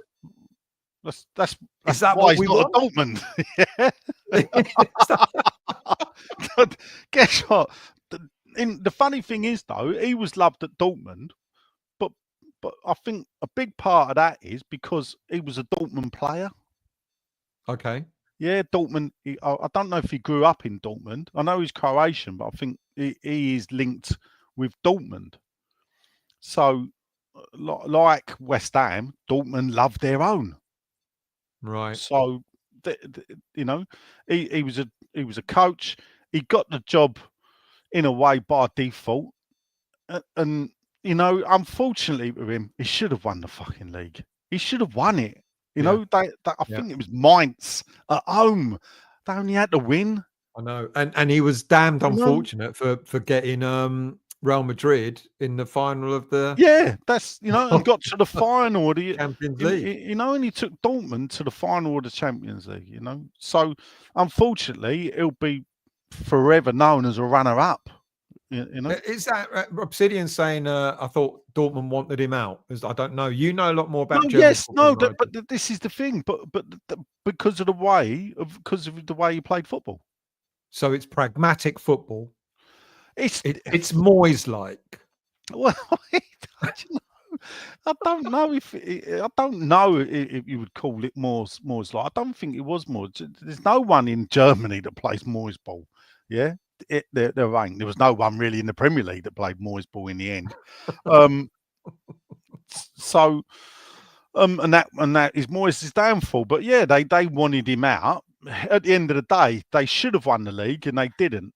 Yeah, and so you look at the manager? You know, when you're top of the table going into a home game on the last game of the season against a team obviously below you, but like mid-table, and you scrape a 2-2 draw because they were losing in that game, and I think they got a 2-2 draw, but it weren't enough because Bayern won the title. When Bayern were dead and buried, they'd brought Tuchel in. Yeah. So, and this is the funny thing about Tuchel. Tuchel won the league at Bayern by default. He shouldn't have won it. He shouldn't have won it. Dortmund should have won it, but they didn't. So, would you? Okay, a quick one. People, I'm going to start starring comments, but what I'd like you to do is put questions. So put a queue and then ask a question, and I'll bring them up that me and Nigel will answer, coming to the end of the show. So if you want a comment read out or you have a question, then do a queue and then write the comment, and then I'll star it and then ask it later. And just a quickie, thank you to Nick. Really appreciate it, mate. That's the wages I'm going to give Nigel after the show. And Feather, I'll take the tenner for myself. But thank you both. Really appreciated. So if you want a comment put up, put a Q at the start of what you're going to write, and then I'll star it so I can go back to it later. Okay? So sorry, mate. I'm going to ask you, because you know about Terzic, that's who we've been speaking about. Yeah. If West Ham go for him, and apparently with all the rumours of all the various head coaches and managers, etc., that are being linked to us at this moment in time, he's a bit more of a real. I hope people aren't going to take this the wrong way because you say, "Oh, you're not being ambitious enough again," or anything like that. But he'd be a bit more of a realistic type of head coach to come to West Ham, no? Or do you not agree? No. Well, yeah, but the reason for that is because he fits the criteria of A, being unemployed, B, does have a West Ham link as such, C, it would obviously be known by Steidten, probably knows Steidten, so there's that to it. There is, yes, people said he did fall out with the players at Dortmund. There were big arguments even before the Champions League. I think there was a big argument in the run-up to the Champions League final about who was playing and the way that they played, which ultimately cost him the job. I've said that, but he got the job because he only got the job as a caretaker manager for a start. It ain't like they went out and got him. He was a coach that was there, and they sacked the manager. I can't remember who it was, and he took over and did well. And then it was one of them where he's a bit like Solskjaer. Did the job temporary, but did really well. And so then they felt obliged to keep him there. Yeah. So would you take him? Me? I mean, let's go back. We're going to agree. My feeling is with regards to Lopetegui, if we get an absolute spanking, I think that will be the game where they're going to say goodbye to him. No, he's got someone else in. Look, he could get a spanking at Arsenal. So what? Frankly, okay. I think, look, because you're going to have Leicester. So look at really, you should be looking at the December games. You've got Leicester. I think we've got Southampton, Boxing Day. Who else? Wolves coming up. Wolves coming up as well. Yeah. So we go Leicester, Wolves, don't we? Bournemouth. Yeah. So after Arsenal, Leicester, Wolves, Bournemouth, Brighton at home, Southampton. Yeah. So then we finished the month with Liverpool. Yeah. So take a look at that block there, and even Liverpool at home, I think we got points last season. Last season, Yeah. So Yeah. if you take that block of games, he realistically, well, from now to Christmas, I think he needs, and people may think this is low, he needs a minimum of 10 points to keep him in the job. I believe so. Okay. If it doesn't happen, I'm going to go back to the question I was going to ask. Would you take Terzic as our new head coach? When people go to me, would you take? I'll take anyone, mate. You know? Well, that's what we said, and now look at where we are. Yeah, no, but I'm not. You know, when they go, no one wanted Lopetegui, I didn't sit there and go, I don't want Lopetegui. So that weren't the case. You know, I don't. While the manager's in the job, I'll do my best to support him and do my best if I think he's being unfairly maligned to defend him. Blimey, the first thing I ever wrote, I first started writing in 2011 when Avram Grant took over, 2010. And it was for the PFA website, funny enough. And I won a competition to write from. They picked 4 people and I was one of them. And you had to be positive. Yeah, this is the funny thing is, and you couldn't slag off players because it was the PFA. Yeah. And you had to be careful. They very monitored what you write. I didn't even last the season because they would reject so much of what I was writing, because even I lost the will to live after Christmas with Grant and felt actually that he needs to be moved on. Don't you feel that at this moment in time with the type of football that we're playing? No, but the reason I felt that because I could see relegation was on the horizon. I look at it and think, are we going down? No. Look, maybe the small club mentality. Maybe it is small club mentality. I don't think we're a big club. Yeah, I mean, and this is true. I once had a Twitter spat for David Gold. I think it went on over 2 days, and the argument was actually, was West Ham a big club? Yeah, and I was going no, and David Gold was saying yes. And I got into him, okay, if we're a big club, what are Man United and Liverpool? And I swear his reply was, bigger. What? So all right, if we're a big club, then they're fucking giants. Yeah. So let's start with, but that's what I thought, because so basically the funny thing is the outcome was we both agreed what pot West Ham was in. We just put different titles on it. Yeah. Because for me, big club is the top, and those lesser are not. But that's not putting West Ham down. If people are thinking that you're being defeated, that's not your point here, is it? Not in the slightest. No, no. The thing about it is, I try and say to people when we was going through it, enjoy the ride because it'll soon be over. Yeah. And that's why I think with Moyes I got a bit defensive, because we were winning and we were doing well for West Ham. And if you can't enjoy the wins and everything, enjoy the ride, people. What are you going to enjoy? Yeah. It will soon be over and we'll be where we are now. Yeah. Or worse.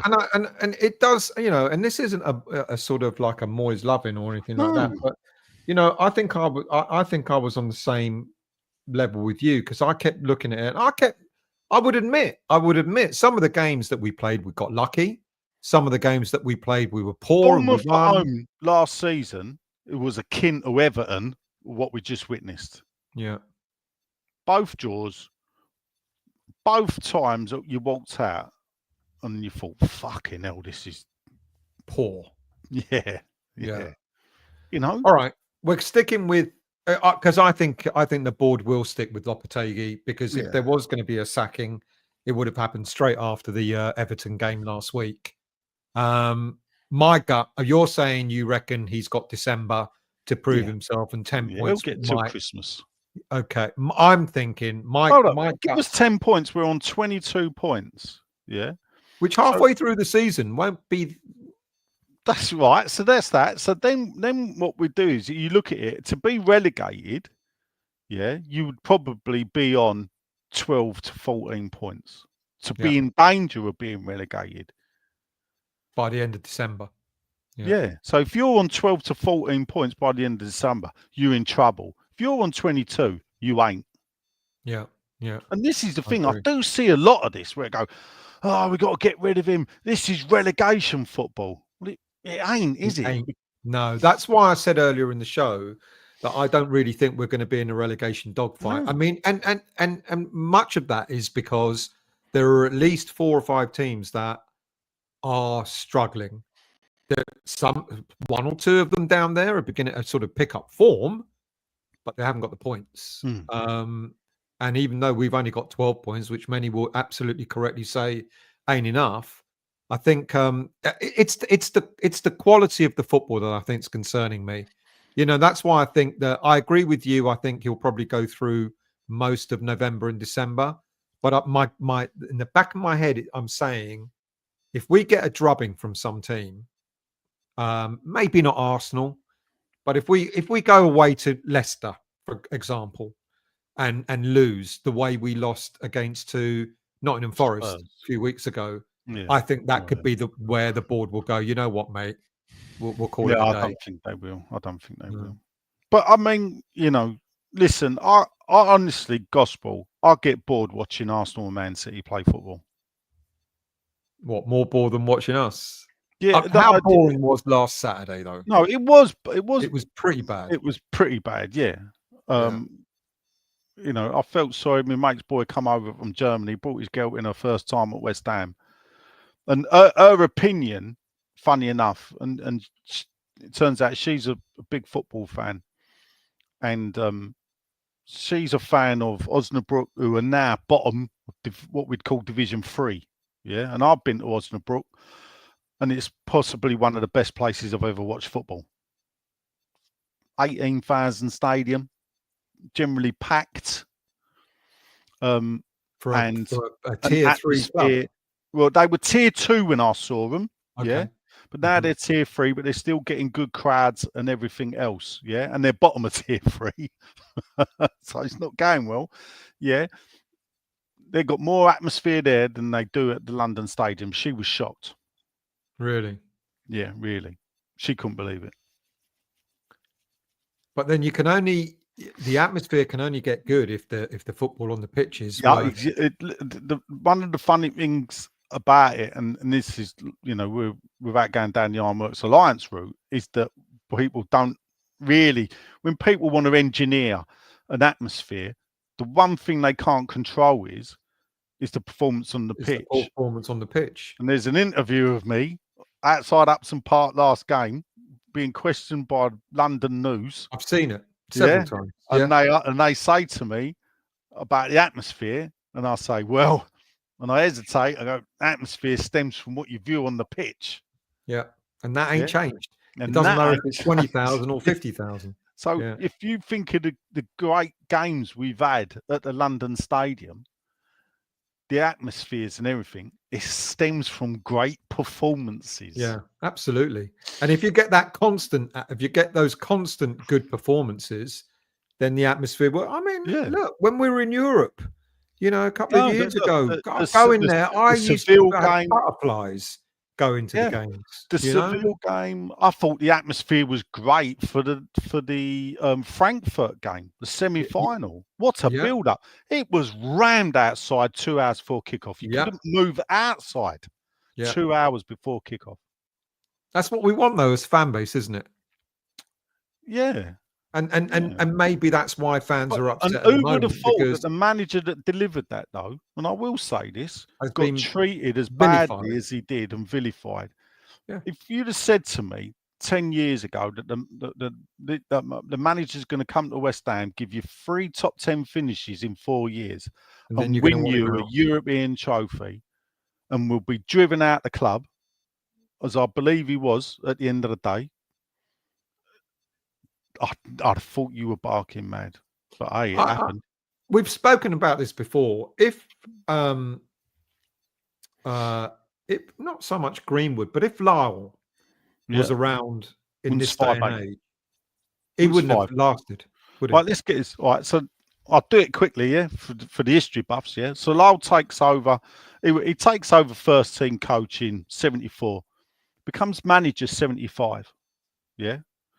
But Greenwood's still controlling transfers in a way, yeah, because Greenwood don't leave the club till 77. So I believe Lyle's highest position, this is out of 22 teams though, was 14th. His highest position. He nearly relegates us in 77. We relegated in 78. We failed to come straight back up in the first season. He gets backed, maybe a last throw of the dice. He gets backed by the board. World record fee for a goalkeeper. Yeah, Parks. Yeah. So when people say West Ham's never bought players, that's a lie. Oh, we have. We have. Yeah. World record for British record fee for a teenager. So wins the FA Cup. I mean, whatever you say, fucking, that's a godlike status now, isn't it? Winning the FA Cup. Then wins the Division 2 title. Only second time in our history West Ham had won that Division 2 title, and did it with the record amount of points in the 2 points for a win. And it happens to be the last season of 2 points for a win, so that record stands forever. Only loses one home game of the season, which happened to be the first home game of the season, 80-81. Took us to the League Cup final. Gets us up, has 3 top 10 finishes in a row. Nearly goes down, but keeps his job. And when I say nearly goes down, if we'd have drawn 0-0 against Norwich, who we beat 1-0 with an 85th minute goal by Bobby Barnes, if we'd have lost that game, take 2 points off of us, give Norwich a point, Norwich stay up, West Ham go down. That's sliding doors moment. It was, yeah. Mm-hmm. So that was 1985. Then that summer we signed Mark Wall, Frank McAvenny, and nearly win the fucking league. So we've gone from being that close to relegation to nearly winning the league, and John Lowell never finishes in the top 10 again. And he would have, and yet I guess it goes back to it, Nigel, doesn't it? Because the style of football that we were playing under Lyle, on the whole, and I know you're going to say it wasn't always great. I know that. And I remember it as well. I remember it. But what people would say is that we had more moments of great football, or the so-called West Ham way, than we ever had since. Do you know what I'd say to that, though? But because football was different back then. Because other teams played different back then, yeah. What's happened is the growth now of possession-based football, yeah. So you get teams who will keep the ball, and it frustrates. And it ain't an English thing, yeah. And you get it when you watch England play football, yeah. Because 1 minute we don't put a cross into the box. They decide to pass it, and then 5 passes later, Jordan Pickford's got the ball. Yeah, possession-based football. It's alien, really, to the English game, but it's been brought in, obviously, by the influx of foreign coaching, because we don't even have English coaches now. And Greenwood was one of the ones who wanted originally possession-based football. He embraced the continental football. You know, the Greenwood style of football all stems from what the Hungarians did. And actually, I've always told the story about the Hungarian football team beating England at Wembley 6-3, I believe, which is being the birth of the West Ham way, because Malcolm Allison was at the game and was so influenced at what he did. Allison was, I believe he was the captain of West Ham. He was Ted Fenton's general on the pitch, and he was the one who took a lot of the coaching. That it was him that came back and brought in this stuff. Said, no, this is what we need to do. We need to copy the Hungarians. And if you look at what happened with West Ham, then is one of the things first changes was they changed the kit, and it was the first time West Ham wore collars because that's what they were wearing. Yeah, West Ham wore a silky shirt. Yeah, in the mid-50s. It all stems from that. Greenwood's was at the match, and he sees the game as well, and he bases his football philosophy on The that. funny thing about Greenwood, people may not realise, he only ever managed one football club, was first team manager. He was a junior level coach, under 23s with England. And that's why he came to West Ham, because he'd happened to coach Bobby Moore and he wanted to carry on. And there's your history. You knew, people, that you were going to get that little bit of a history lesson. So yes, we're born off of continental football. What I'm saying is this total possession-based football, in a way, has been imported into the country. But it's been overtaken by other clubs who have progressed, and we've. Is it? But they still play a possession-based football, don't they? I guess. Look at Bournemouth. Actually, when I look at the likes of Liverpool these days, I'm wondering if they do play possession-based football. I football. don't think Liverpool do now. They play counter-attacking. Yeah. They play, and quite a few teams are playing, and that's again where our success came from a few years ago. That's where we played. You know, and that's why I'm saying that currently we under Lopetegui, too far back. The problem is, last season we were sitting too far deep. Yeah, this was the problem. We had Moyes is gone now, but and now we've got a head coach that is trying to play a different kind of game. You know, and this is where we started the evening. He was labelled, wasn't he? The Spanish David Moyes. He's not. And you thought he's harsh. No, but I tell you what he is, or what his thing is. When you compare him to all the other Spanish managers, he's the most un-Spanish manager out of the Spanish managers. That's so true. Yeah, because if you look, you think, well, you got Arteta plays a certain way, Pep plays that way, Iriola plays that way. Now you got Lopetegui. And you're thinking, well, them three all play a certain way of football. Lopetegui don't. Have we managed to? And Alonso plays that, like. Have we managed to find? And this is the massive irony. They're all from the Basque country. They're all Basques. And well, apart from Pep, he's a Catalan. But yeah. Okay. But we get the Spanish coach. Yeah. It's the West Ham way. Mean, I shouldn't laugh, but my God, it is laughable. Of course, it's laughable. You know, that's So let's get on to the comments and questions that I've started. So I'm going to go right to the top. There's about 30 odd. So people, by the way, if you haven't caught up, if you want to put a comment up or whatever, you got to write a Q and then write your comment, and then I'll star it and I'll read it out. So Daniela, much earlier in the evening, what's everyone's opinion of the England game for its job done, damage repaired? Did you watch the game? I did. Well, it was the second half. I listened to the first half on the radio. I was driving back from work.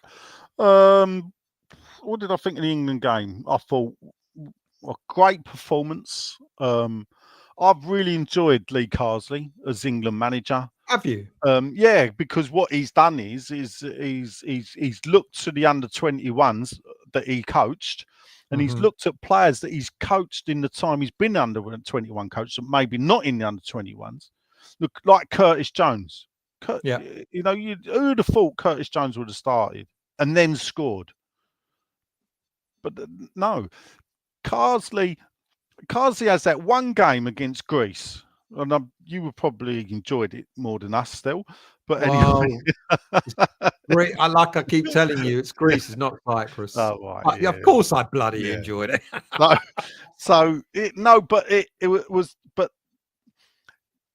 sometimes, and it's funny because, managers get criticised if they play one way with the same players. Yeah. And then you get a different manager who plays 5 ways with 30 players. And people go, well, he don't know his best 11 then, does he? And he don't know what he's doing. So you can't win. Carsley against Greece tried to do something different. And it was different, like no strikers. Now, funny enough, remember, Allardyce was one of the first managers I ever known to do that, and we beat Tottenham 3-0. Didn't work for him. But I tell you what, he was wise enough to go back then and go, that's done, not doing that. Yeah. I've That tried defeat, it. It ain't worked. that defeat and the criticism, though, was the death knell for Carsley. Because he's shown he can beat Greece. And that's Greece's first defeat in 6 games. Yep. Yep. You know, and he's going to win the group now. We had to win by 2 clear goals. Well, we won by 3. He's done the job. So we beat the Republic of Ireland. And the Republic of Ireland have only beaten Finland. They've got 6 points. They beat Finland twice. We should beat the Republic of Ireland. We win the group. We get back promoted. And Carsley, it's just a shame he didn't win that Greece game, because then if he'd have done that, he could have retired with an 100% record, and we wouldn't have to listen to fucking Allardyce bleating on about it. A quick question on top of that. What's your thinking on Tuchel taking over? Look, for me, I'd rather fail with an English manager than to succeed with a foreign. Now, that doesn't mean, right, and it don't mean I'm xenophobic or whatever, but when it comes to international football, I believe that the head of coach, especially for a country like England, could you ever imagine Germany, having an English coach? No. Having a Dutch coach? No. No, right. No, so definitely not. Now we've had a Swede, we've had an Italian, and we've gone for a German. If he wins the World Cup, does it supersede what we did in 1966? Not for me, because 66 was done with an English manager. Yeah, I get that. And I totally. This is international football, and when you're at the level that England is at, I believe that coaches of those national teams should be also from that national. Yeah, I get that for a team like England. I do understand that. I'm kind of looking at my parents' country. If a top manager took over Cyprus, who was a but that's German natural, isn't it? No, but that's look what Otto I can never pronounce his last name did for Greece. Mm. Yeah, I mean, Jesus Christ, But then Euros. But then would success would success be any lesser for a country like that because of a foreign manager? I don't know. Because they've never been like Greece before they turned up to Wembley and I think that was the first goals they'd ever scored in England. The Greek national team, let alone beat us, they'd never scored goals at Wembley. And I'm not being disparaging. That's what it was. Greek. What it was. Yeah. You never thought of the Greek national team. I'm pretty sure, though, did Panathinaikos not win the European Cup back in the 60s or 70s? I don't think they did. I know they were quite Maybe they got to a final or something like that. Yeah. But anyway, but Greek teams have never dominated in Europe, have they? No. Passionate about football. You can't argue with the fan, Look at that, Olympiacos and everything else. But it's just not been there, is it? Yeah, I get it. Yeah. Great. So, no, for me, Tuchel's a great manager. Let's see if he transfers to England. He's got a great crop of players. And this is the thing, I don't know. And there's the other argument that Southgate was a success. He got the job by default because he was the England under-21 manager and had nowhere to turn. And he's been the best manager since Ramsey. And the irony, he's been treated in much the same way as Moyes has been. So then Southgate for West Ham? Well, if that's what happens, that's what happens, isn't it? Listen, West Ham's never going to change until they change the ownership. Well, I know you've said that before. That ain't changing at the moment. So, no. Are there any stats that show progression in any areas of West Ham so far this season? Well, we've done it. I mean, I mean, the fact that we do have the more ball So I think Moyes' stats across his whole time, not last season, it'd be worse. Across his whole time, I think he averaged about 42%, I think 43% possession. We're averaging about 45, 46% possession now in games under Lopetegui, just Premier League games. We're definitely averaging I think under Moyes, we averaged around 13 shots per game. We're averaging 15 shots a game. So it's Lesser marginally on better. target, though. Marginally better, Yeah. but as I said, But we're not on so target. therefore, if you could say, well, people want to see a different style of play. The fact that we're having the ball more, It's different style of perhaps play, I but should it's just not pick effective. last. I need to look at what we did last. I've got the stats for all of last season that I can compare to this season, so it's definitely there. Cockney boy, can we judge Steidten when, let's be honest, he's had one hand tied behind his back? Had he had all the say on transfers and the appointment of a head coach, then yes, hanging by the gonads, but Yeah, Sully's pulling the strings. See, What's your thoughts on that? No, I don't buy that. Let's get it right. We've bought 9 players. Yeah. Or 10. Let's throw in Andy Irving. Andy Irving, yeah. Because Andy Irving apparently, but was bought in the Steidten era. Mm-hmm. Yeah. So you got these players, and 6, 7 of them. You think, well, really? You know what? Toddy Bow, you look at the Forest game, Toddy Bow walks off wood. He walks off wood. He did. But I still think Toddy Bow is going to be one of our better signings in the end. Yeah, but I like him. I like it. Listen, I like him, and this is small club mentality. Maybe he's probably right for West Ham. Yeah, there's a mistake in him. Yeah, there is. Yeah. Look at we've got Areola and Fabianski. There's a mistake in them. Mm. People used to laugh at me when I say I'd pick Fabianski over Areola. Would you? I was going to ask you that. Well, I thought it was harsh being dropped after the Tottenham game, because for me, I thought it was extremely harsh. Yeah, I thought it was brutal, to be fair, because then there was the bit about where he weren't even on the bench, and it was he's ill or he's just injured, and there's a bit of me. I think I don't buy into it. I do think there's something in there's players in well, he's not been seen in training. No, I think there's player unrest. I think there's a division, but you're gonna have that, because what you've had is you had a squad that, believe it or not, you never heard about player unrest under David Moyes. You would have an individual player, but not a group. Not a group. No, you had individuals because they weren't being used, and Moyes only used like 14 like of them. and stuff whatever. Like that. Yeah. So. Cockney again. Nigel, do you think Sully would have bought Lopetegui out of a contract if employed at another club? No, definitely not. We totally agree on that. Finn, has Nigel got any tips for jibbing in at Leicester? I don't get that. So there's what am I missing? Should I carry on? The best jibbers never reveal their secrets. I think a few people will be looking to see if I am at Leicester still, and I can tell them now. Are you going to be at Leicester? I will be at Leicester. Oh, you can give me a lift back then, because I'm not getting back into bloody London till half midnight. Well, I'm already in a car that's full still. Oh, fucking hell. Juha, how much could the next 4 years affect American-owned clubs? I'm guessing you're talking about the election of Trump. I don't know if it might make more Americans invest over here. You don't know. That's an interesting one.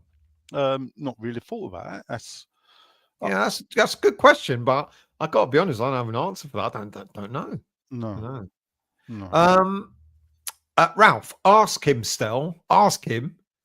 would you be okay with relegation in order to have a clear out? Would I be okay with it? It's never bother. It's I always call it an occupational hazard of supporting West Ham.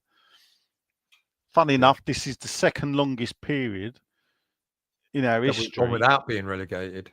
of top flight football. Yeah, yeah. So Don't tell me we're due one because I'm, well, look, if there's a continuation of what goes on, then in the next 4 years we are due a relegation. If they manage to not be relegated by the time 2030 turns up, then they've broken the curse, which is we get relegated once. We've been relegated once every decade since the 1970s. let's hope we don't So go anywhere near that. Pierino, why would Sully get rid of Lopetegui as we're not going down? So knowing Sully, why would he want to pay the compensation out? oh yeah, you've heard what I've said. I don't believe he is going to get rid of him. It would be, Okay, listen, what's your thinking on this? Will he not get rid of him because he's thinking about the compensation, or will he not get rid of him because he's thinking potentially he could get it right? no, yeah, I've look, if you said let's hire a manager and give him 10 games, what would you think? It wouldn't bother. That as a manager, I would say on your bike. Right, and what would you say if I said to you as a fan, we're going to give him 10 games? Yeah, you got Would no you not faith in the think- manager. You'll be, etc. Yeah. What are you going to What are you know talking after about? 10 games? Realistically, what are you going to know after 10 games? There's been managers, as I said, Lyle, Lyle gave West Ham some of the best years of football after 3-4 years of struggling. Yeah. Yeah. So, and I know football was different then, and it meant a lot. The fact that John Lyle was a West Ham fan as a kid, a West Ham boy, youth academy, everything else. Yeah, injury ruined his career, and he don't become a coach. He becomes a wages clerk in the office, does part-time coaching, gets to be the youth coach, and then works his way up. I think people forget how young Lyle was. I think Lyle wasn't even 40 when he took over as West Ham manager. I think he was like 35, 36. That is quite young and quite inexperienced. Yeah. Lawrence, I bet you didn't think I'd put this one up, but I'm going to ask it. Is Sully older than his girlfriend's dad? Tomorrow tits out. Fucking hell. Do you know what? That's a good question, actually, because there's a bit of me thinking, I wouldn't mind knowing the answer to that. Because I reckon they've got to be about the same age, if not at older. least. Yeah. Clive asks, Kilman for captain or keep Bowen? That's been an interesting topic all season, actually. Do you think it's hindering? Yeah, it'd be easy if we were winning games and playing fluently. No one would bat an eyelid about Bowen being captain. But is it taking its toll? Is it having an effect on his game? I don't think it is that. I think it's just that we're not playing consistently. Yeah, I don't think it's affecting his game. But is he a leader of men? He's definitely not, and he admits that himself. No, when you look at it, I can understand in a way why he got given the armband, but I look at it and I still think, if I was giving it out of them players, Kilman may be, but if you're giving it to a player that's been at the club for a while, I'd be looking at Souček. Yeah. Ironically, yeah, I agree. I agree with that. And he's international. He's national captain as well. Yeah. Ted, what would our club be like if Golden Sullivan didn't buy it, and would we still be at Upton Park? If Golden Sullivan hadn't bought it, blimey. They do keep reminding us, or Sean certainly keeps reminding us that they're our saviours. Well, yeah. You'd have to go back. There was the Malaysian guy that was in at the time. So there was Tony Fernandez. Tony Fernandez, yeah. Yeah, who was a West Ham fan. Yeah. Who then went to QPR. You can throw a lot of shit at Tony Fernandez, but I'll tell you what he did at QPR. Put a lot of fucking money into it. Yeah. Yeah. Yeah. But they went out and bought, did he hire the wrong managers? Did they buy the wrong players? And who's to say he wouldn't have done the same thing at West Ham if he bought us? Yeah. But if he'd have put the money into West Ham, but doing it at QPR was a tougher ask because they're not a fan, they're not a club that attracts people. Fernandez would have extended the ground, wouldn't he? So, do you know? I don't think he would have looked at the. I don't think he would have looked at the London you Stadium. know, I think he would have gone with paying the money out to. The extend worst the thing that ground. happened at West Ham was the Icelandics going bankrupt. Yeah, yeah. Because they'd looked at going to the London Stadium, and they had balked at the paying the money. Now, but the thing there's a few things so convoluted in a way, is there are certain things that happened. The moons all aligned for Gold and Sullivan. So they come in and do a deal. Where they're clever is they go and talk to Newham Council first. They'd already had a plan to move Birmingham City into a multi-use arena owned by the local authority. So that thinking was already there. So that thinking's already there. So they can pick that plan up, put it in the process here. They spoke to Newham Council first. They only purchased 50% of West Ham to begin with. So they did a deal with the Icelandics. They didn't have front of money, but they took operational control. Also, what happened was the movement or the change of government in London from Labour to Conservative.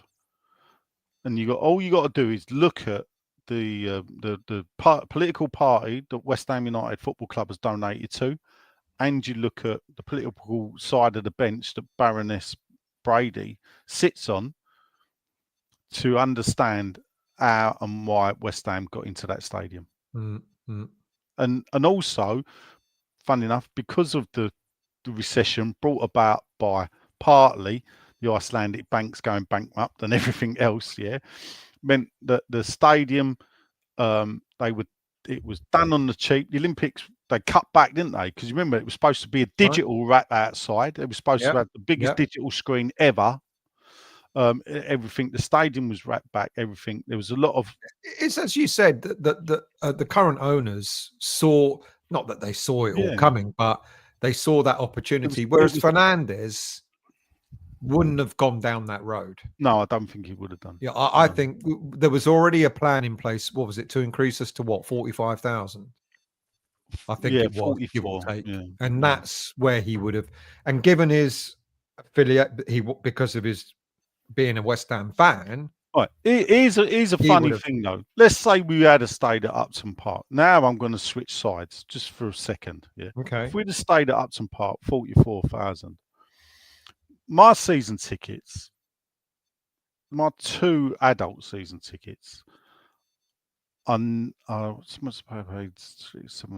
now still cheaper than the last season at Upton Park. Single adult. Of course, it will be more expensive because you're going to have less numbers, but then people will argue you'll have 40,000 hardcore. What I would argue is the reason I only pay 380 quid this season for my season ticket is because I'd be sitting on the Barking Road. Yeah. And that's how far away I would have been. Yeah, but would that have been bad? Still wouldn't have been that bad. That was quite far back, though. No, but on the Barking Road, I'd have been by the Tesco's. I'd have been. Erkins would have been nearer the goal than me. So that's why I pay 300, and that's why I pay 300 odd quid, because I sit. You can't read the numbers. Not with my eyes now. I can't read the numbers. You can't see really who the players are. But that's what it is, isn't it? Gaz asks, there are hundreds of managers who would jump at the chance to manage our squad, which is full of stars. So why do we always go for freebies? Right. Are those managers the type of managers you'd want to hire, Gaz? Yeah. Are they the type of managers that are going to take West Ham where you want them to be? Because when you look at the type of manager that you need West Ham to be, it's quite funny now. So you've got Amorim at Man United and you've got Unai Emery at Aston Villa. Both of them have been interviewed by Dave Sullivan. Oh, did he interview Emery as well? I didn't know that. Before Pellegrini. Oh, before Pellegrini. Right. Christ, right. Yeah. If you remember rightly, yeah. Unai Emery was photographed, I think, coming out of the mansion. Right. In the back of a Range Rover. Didn't take the job though, did he? Hmm. And let's face it, we know what we all know as West Ham fans, the type of person Dave Sullivan is, and the type of club and the way West Ham operate. Was to say these managers want to work for him. Well, this is the thing that a lot of people mention, isn't it? That you know, and why they're saying that Amorim didn't come to West Ham because he didn't want to work for. They didn't get on, did they? And that's why I say. But like we said earlier in the show, though, realistically, would Amorim have come to West Ham? No. He didn't want to. He had bigger fish to fry. He's not going to go from winning the Portuguese title and Champions League football to come to a team that can't buy the players that they want. If Sporting Lisbon want to buy the best player in Portugal, they can do it. Mm. They're the kings of Portugal now. Yeah. You know, so they can go out and get a lot of decent players. We don't shop in that window because we don't play Champions League football. We don't win trophies. Yeah, we might think of that as a two-bob league. Do you think he'll succeed at Man U? Not that I give a fuck. Blimey, listen, better managers managers with better records than him haven't got him not. Yeah. Well, look, Ten Hag was the great, wasn't he? Look at what he'd done at Ajax and and everything else. And he came in and who was the Barcelona manager that they had? The Dutchman, Van Gaal. Put an FA Cup on the table and they sacked him. Brian asks, how far back up the table can the perfect new coach take the squad we have? So basically, where are we going to finish? Right, let's say Lopetegui's marker is 9th. Yeah, because this is what the points tally at the moment point to. Yeah. So if we go along with the points tally he's trundling along at, he's going to get 9th or 10th. A new manager comes in. What's he going to get us to? 8th, 7th at a push? Can't see that at the moment. Charles, but if he makes us better, what's he going to take us? Making us better. If he makes us better, it's got to be 8th or 7th or 6th. What's the fucking point then? Yeah. Charles, what do you think that 3 players each? Oh, what do you think of 3 players each being bought by? Now, this myth of Loppy bought 3, Tim bought 3, Sullivan bought 3. That's not how it works, is it? Because look, Sullivan still knows a load of agents, so they're going to be in his ear all the time. My understanding of the Somerville deal is that Salthouse approached Sullivan and said he's available, and then Sullivan handed that over to Steidten to do the deal. That's my understanding of it. Kilman is obviously a Lopetegui sign. Fulkrug is obviously, but then Kilman. Then this is where we started off the conversation tonight. Lopetegui would have said to Steidten, "I want Kilman. Can you get him for me?"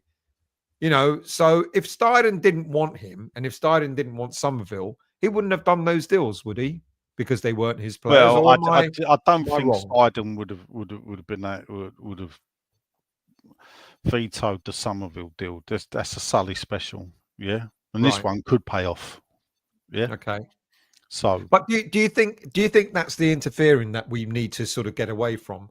Should it have been purely Steidten going out and getting all the players, and then we look at Guilherme do you and know why I don't Fulford? like that? And this is the thing why. And I can't, and I prefer the British way, Okay, because then you do sack the manager.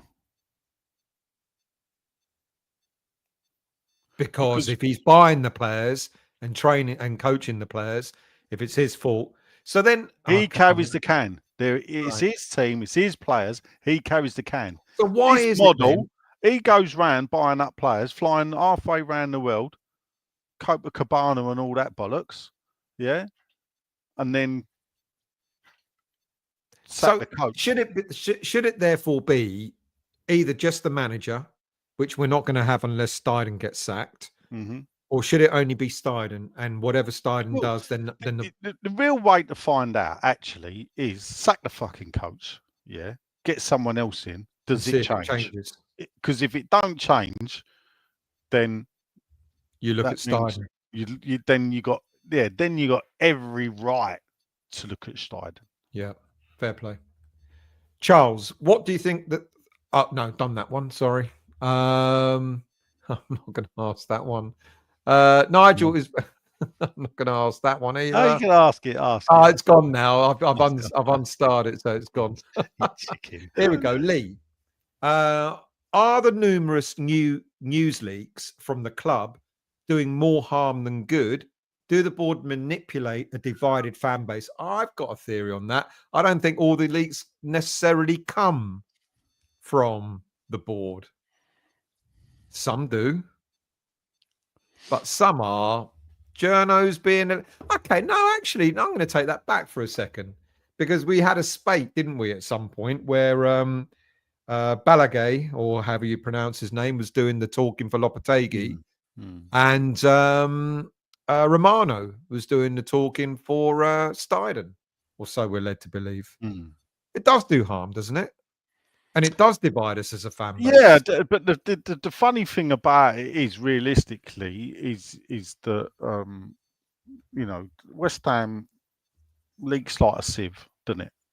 It really But does. Yeah. I seeing what I see, yeah, it it it has changed my outlook on the way I see Sullivan, and this may be a bit. I think that he's manipulated. Do you think he's manipulated the current situation? So No, he I exonerates think Sullivan is manipulated by people that want information. Oh, I've got you. Okay. Okay. Sullivan's a responder. Yeah. Yeah. Yeah. You ask him, he replies. Yeah. He does not go out and seek these people. They seek him. I think they do it deliberately, knowing what that he will do. So in that sense, then he's not doing it. No. He's not doing it deliberately. He's not doing it to put out there a message. Look, he just says things off the cuff. Sean ain't going to get the ump of me for repeating this. Yeah, on the podcast the other week, we got asked the question, and this was: rank these four people in who is the worst for West Ham. And the four people were Karen Brady, David Sullivan, Tim Steidten, and Sean Whetstone. Right? And I'm glad that water almost went all over the screen. And I rank Sean second worst after Brady. How did he take that? Well, listen, he knows why I did it. Yeah. Right. He knows why I did it, and he knows I've told him, and I stand by it. Yeah, he knows what I think. I think the club is a circus, and they are the ringmasters. Yeah, those who contact Sullivan for constantly. And it's not just Sean that does it. But no. There's a cabal of them. Yeah, there's a cabal of them. Yeah. Yeah. And these are some notable journos as well. Well, yeah. No, they because they know, as you've rightly said, they know that he can't.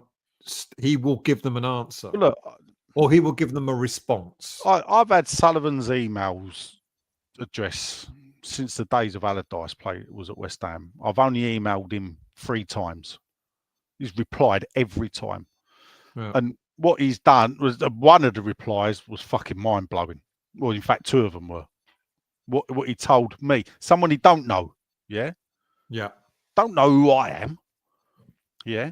I email him, he replies. I email him back, he replies. I then email him about something to do with a manager, and he sends me the press release. That's fine, yeah. But this is a press release that hasn't been released yet. Yeah, about a manager.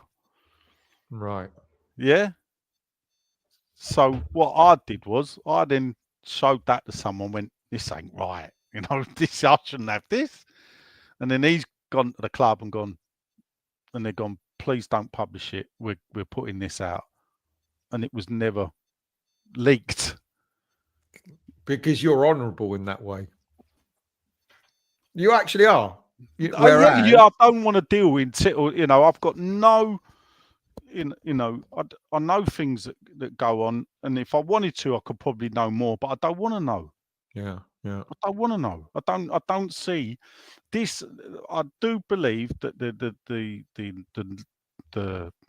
news culture now of the club is a big hindrance, and it is what it causes a lot of problems in the fan base, because I agree. Because the fan base knows that A talks to S, yeah, and then whenever A now comments, they think it's S telling him, even though 3/4 of the time it ain't. Yeah. So you got that, and that's why I put Sean and his ilk. Yeah. So what I'm using Sean as the figure that all of them. No, you do the second most damage to West Ham after Karen Brady. How did he take that? Well, he laughs, doesn't he? Yeah, that's Sean. That's Sean. Ralph, Lopetegui, in my opinion, will be bottom 7. I want him gone. Bottom 7. So that's 13th. That's 13th. I'll fucking take that. Fucking hell. They don't look like they are. Quite funny. Players are not with bottom him. 7. I think we'll be bottom 10. Fucking hell. No, fuck it. I think we'll be Ralph. Bottom 14. I like Ralph because he comments quite a lot throughout, you know, over the years. But I do find the last bit, Ralph, a little bit ironic, because he says he's depicted it as us being bottom 7, but then he's gone, don't give me a politician's answer. That is doctrine. Sorry, Ralph.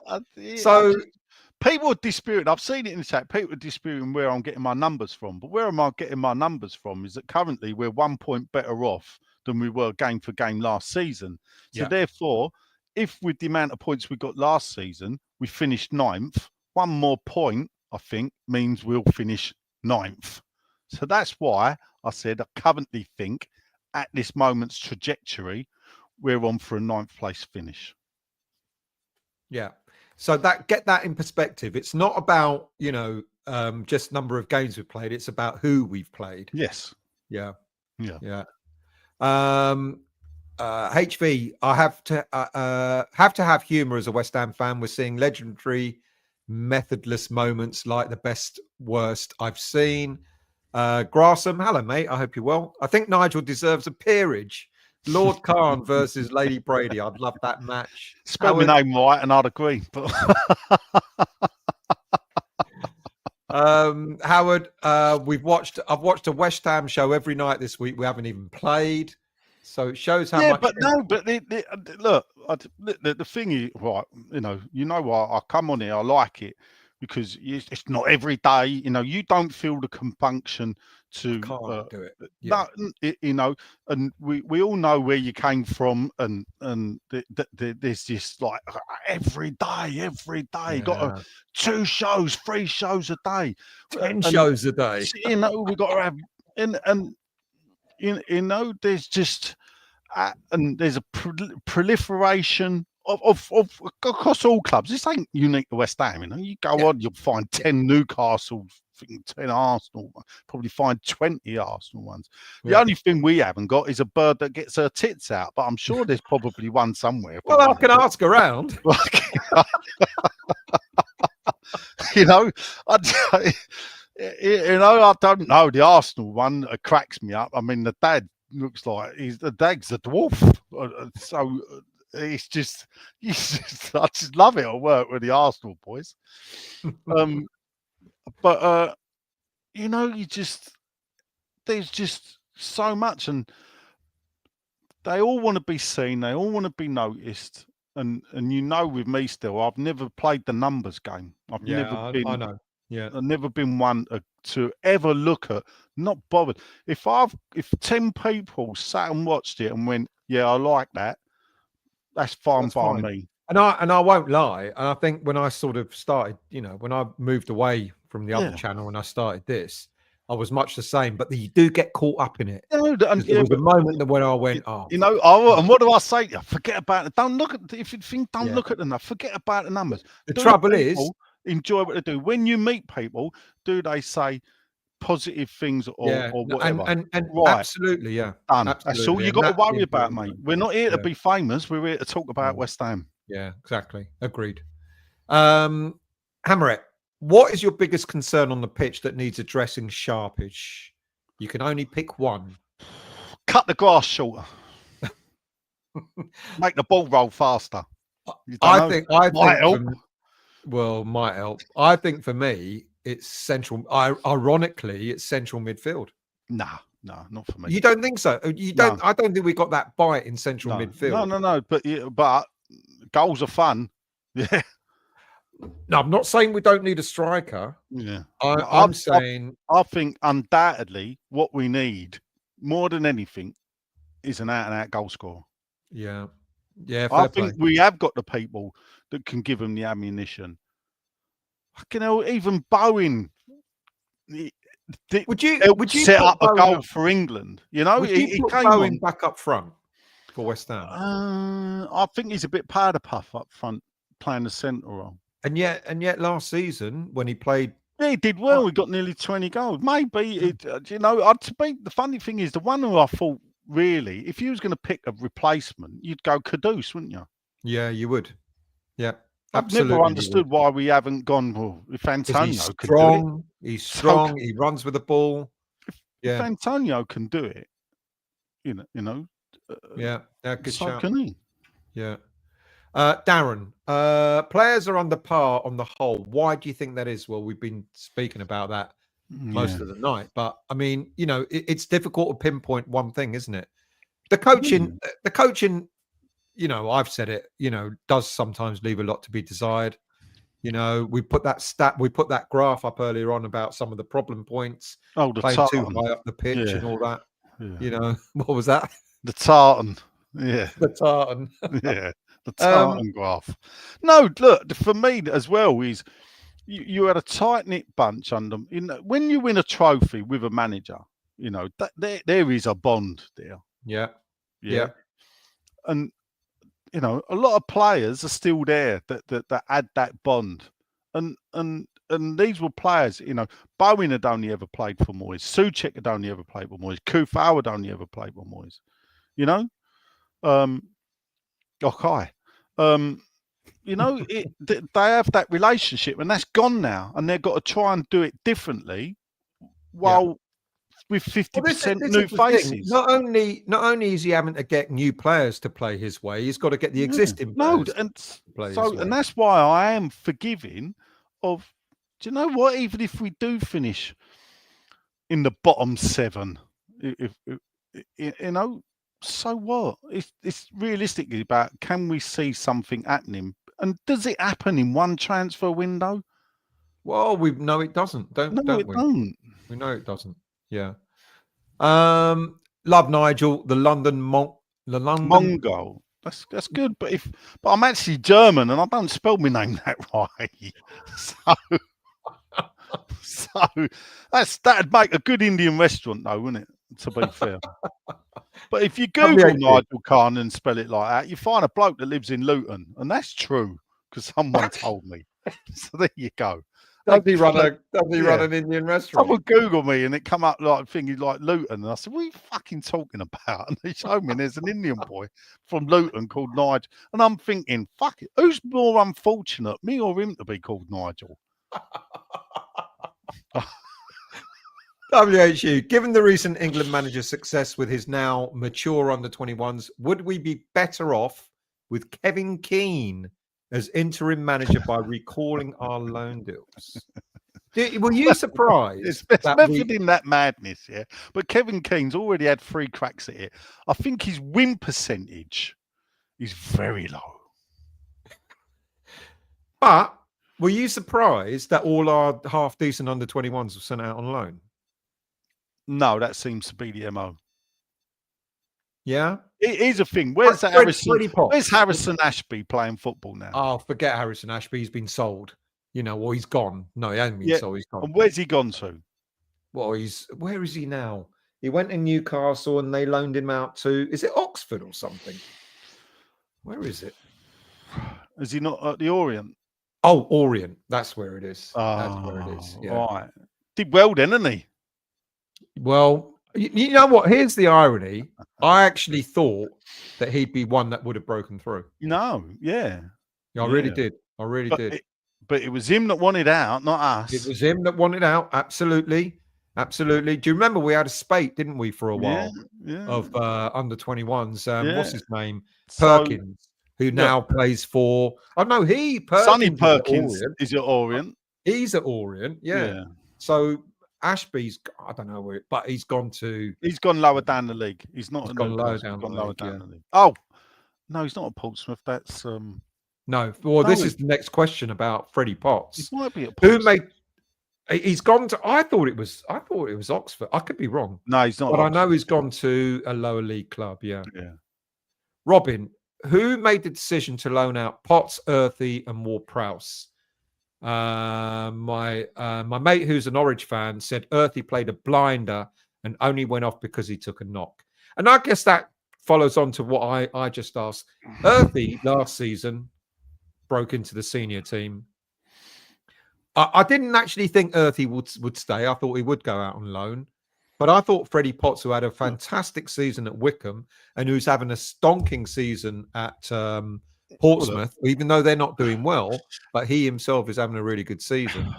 I thought he might stay. There was a coach at West Ham. He used to play with called Paul Effer. He only recently retired. He was at a function that I was at, and he was... I don't want to put words in his mouth, but he wasn't pleased in the way that this has all been handled. About the youngsters going out on loan. Youngsters and going out on loan and leaving the club. And it's all about a pathway. You can see now, but then again plays into Lopetegui only having a 2-year contract. It's got to be instant gratification. Steidten brought in to do transfers. Well, guess what? You don't do transfers and your favoured agents and whatever, don't happen if you're bringing kids from the... It don't work that way. So the MO's not set up for that. Now, here's a thing where I think the ownership are missing a trick. If the ownership had gone down the model of, let's get a West Ham man in, let's get a couple of West Ham men in, to run the club, with the emphasis on bringing through the youth players, I think if the results and the performances were the same, but with the likes of Potts, Earthy, Keelan Casey, Gideon Kadua, even Mabama, if we were in this situation, but with 4 of our youngsters playing week in, week out, we'd be forgiving. We'd be far more forgiving. Yeah. Because actually the club does have an ethos then, and it is an ethos of old.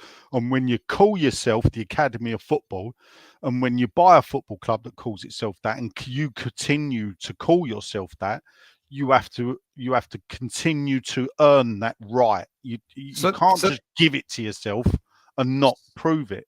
So therefore, then, with what we're doing with coaches, who we're bringing in, etc., even if Lopetegui goes and we bring in yet another coach, maybe I'm gonna maybe Edin Terzic, who knows about West Ham, maybe. But if it's not him, you bring in another coach. What chance do these young players have? What chance does Potts have, Earthy have, etc.? Not much, have they? None. Yeah. No. What are they going to achieve? Right. For all these great performances, playing for Portsmouth at the bottom of the Championship, is that going to put him in the eye of the people at West Ham to come and play for us? It shouldn't, especially with the latest rumour that if we're going to the transfer market in January, we're going to be looking at Championship players. And ergo, if we're going to be looking at Championship players, why didn't we keep Flynn Downs? No, but that's what I tied it. When you're watching it and you're looking, here's a thing. We lined Ward Price out to Forest, thinking we're going to be above Forest. Who's got the last laugh now? Yeah. So yeah, it's not looking great for these youngsters, is it? In terms of how, and this is the thing, and the club's lost sight under this ownership for me of what it is and what it should be. Is another bollocks stat. Yeah, the manager in the last 20, 30 years who gave more academy players debuts than anyone else was David Moyes. Yeah. And that is a fact. That is a fact. It's a bollocks fact. Yeah, but he did it. You know. Hammerett, every club should have the belief that they may be able to turn over one of the big six, one of the pig six. Writing it off completely without an ounce of hope just shows how bad things are when you don't want him to be sacked yet. Well, all right, let's look at this. Yeah, there's reality, yeah, and there's fantasy. Yeah. When I go to West Ham, I fantasize we're going to win. Then reality sets in and we don't. And it's about a level of understanding. And what that means is, in a way, is I don't over celebrate and I don't get depressed either. Yeah. So I don't have these swing moods that I see certain people have. Doesn't mean I don't want West Ham to win. I want West Ham to win the league. But I don't ever think it's going to happen because I think the way it's now conspired is that it's set up that we ain't going to do it. And we're not that club. The club hasn't got the money. And also, this people might think, you want the best players in the world to play for West Ham. The best players in the world don't want to play for West Ham. They want to play for Man United, Liverpool, Arsenal, and Chelsea. This is the other point. I saw a comment the other day that apparently we've yet again missed out on a great striker in Jonathan David. Why didn't we go out and get Jonathan David? Because Jonathan David, in his last year of his contract at Lille, has turned around and said, "I'm going to see my contract out, and then I'm going to sign for." He wants Barcelona. Yeah. So, we go nuts because we haven't gone out and bought this player, and this player has got no interest whatsoever. No, they don't. Guess what? Yeah. West Ham ain't, in the eyes of the football world, a big club. Yeah. It's horrible, but it's a fact. And that's not putting the club down. That's the reality part, isn't it? We can have success. Most clubs our level can have success every now and again. Win a cup, do this, do whatever. Maybe just finish. It would be great for West Ham to be regularly finishing the top six. I would love that. I want to go. I miss Europe. I would love to go back on another European tour. But I don't want to say this, and it sounds wrong because I know people are going to take it the wrong way. But we were spoiled for the 3 years. No, yeah, it was. Here's the thing: Never happened in our history before. 3 years in Europe. Never happened in our history before. I mean, but look at this. We got fans all around the world. So we see the fan groups, yeah? So you look over, we've got fan groups in North Carolina, in Maryland, in St. Louis and everything, yeah? Guess what? So's every other club. Well, guess what as well? The Liverpool one has got 15 times as many as we have. And the Arsenal one has got 15 times as many. And the Tottenham one's probably got the same as us. But we're not a big club in the eyes of out there. You go to China, you don't see. West Ham went to China once. It took more English fans out there. Mm. You know, Liverpool go to China, they'll sell out the fucking Bird's Nest Stadium. Mm. We don't generate the money because we haven't got that support. And you can show Green Street on repeat on HBO as many times as you like. You still will not recruit that support. Neil, stats aside, based on performances, what makes us think relegation is not likely given the path we're on? I honestly don't think there are 3 worse teams than us at present. Oh, Neil. I do think there are 3 worse teams. I think there are more than 3 worse teams than us. The football's not great, without a shadow of a doubt. So I had a great thing with mates like, why can't we be like Ipswich? And I went, yeah, I'll make you right. And then I texted him West Ham 4, Ipswich 1. I think we were, mate, when we played Spurs. Yeah. Does Sullivan despise West Ham fans? I don't think Sullivan understands why he gets the stick that he gets. Now, I'm not sticking up for him. I don't think he understands it because he'll look at it and go, look what I've done for you. I buy players. I've done this. Yeah. We've got a big stadium. That's what he'll think. Look, Golden Sullivan bought the club to be the heroes. Yeah. Yeah. And for 6 years, they were. Yeah. For 6 years, I was the fucking idiot. Yeah. Then you all go to the stadium and see what a fucking basket case it is. And he becomes enemy number 1. Yeah. Because the truth is out. He's ran the football club the way he's always run a football club. He's been in football 30 years and won 2 trophies, the Freight Rover Trophy or Johnston Paint Trophy and the European Trophy.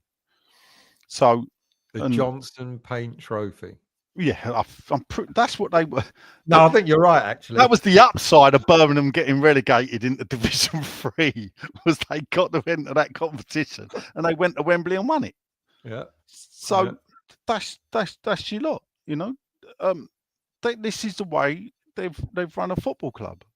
But, you know, the thing is, football fans are fickle, you know. Would Arsenal West, would you lot out there want to be owned by Saudi Arabian? Well, this is my concern. I mean, I know even you say it, you know, until this ownership changes, yeah, you know, we won't progress, etc. My big fear is that we'll be bought out by an American consortium. Yeah. And the fear for that is I look at how some American consortiums will be good and some will be bad. And I look at one of the biggest clubs in the world, domestic clubs in the world, in Man United, who are owned by an American consortium, and they have absolutely buggered that team. You know, they're laden with debt and they've not had the success, you know, my fear is we will get the wrong American. That's what I think. Yeah, because that's our luck. We got the wrong Icelandics. Well, we got the biggest bankruptcy ever in the history of the world. It is a thing. That's so West Ham, isn't it? That is so West Ham. That is so West Ham. If we were at Upton Park still and owned by Dave Sullivan, so if everything that we've done now had happened at Upton Park, I don't think I'd have been a critic of David Sullivan. Right, because he would at least stayed at our spiritual home. This is, you know, my big beef was the move.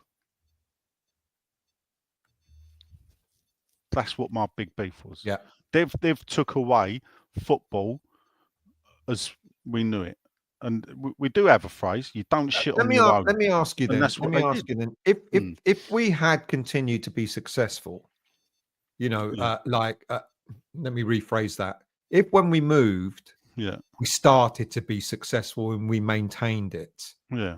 up until now, and let's say we were breaking into All the right. Yeah. top Okay. 6 and all that, would you Yeah. then turn around and go, they had a point? Well, I would have to hold my hands up and go, Yeah. I was wrong. Yeah. Okay. Yeah, because Okay. Yeah. because I wrote for Overland and Sea fanzine, so people can read what I used to say back then, from 2011, 2012 onwards, about what I thought of the move and why it was wrong. And it's well known. A lot of people thought I was a fucking idiot.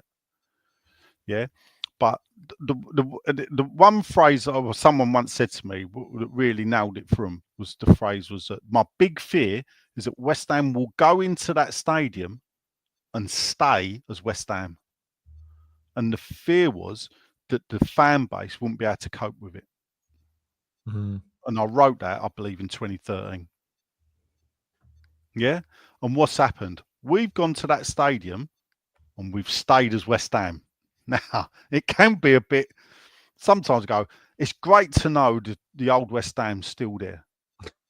Yeah.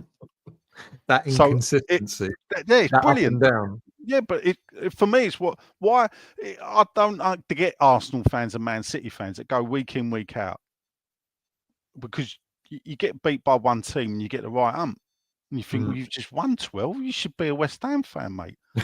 You know, and that's where I come from. So You don't know what you're going to get, do you? no, you don't know you get, and it's what makes me go back. What makes me go back? What makes me go back after? What's going to make me go back and watch the Wolves game? The fact that listen, I have been going a long time, 50 years approaching.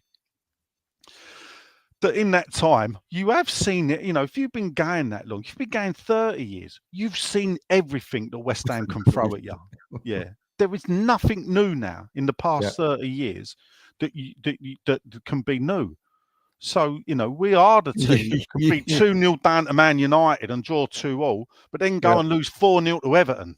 Well, that's why I said about that was when Man United were the fucking kings of the world. And that's why I said the next few games are going to be interesting, and we don't know what's going to happen with Lopetegui, because we could scrape through Newcastle and Arsenal almost unscathed. I know it's tall order.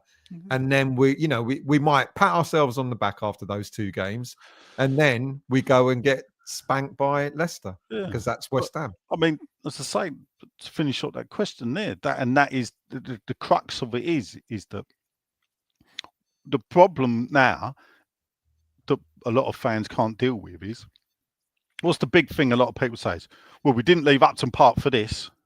Yeah. But this is the thing, what I was saying was, we've got even Dave Sullivan, what Dave Sullivan can control is how he runs West Ham. What he can't control is how the other clubs run themselves. Yeah.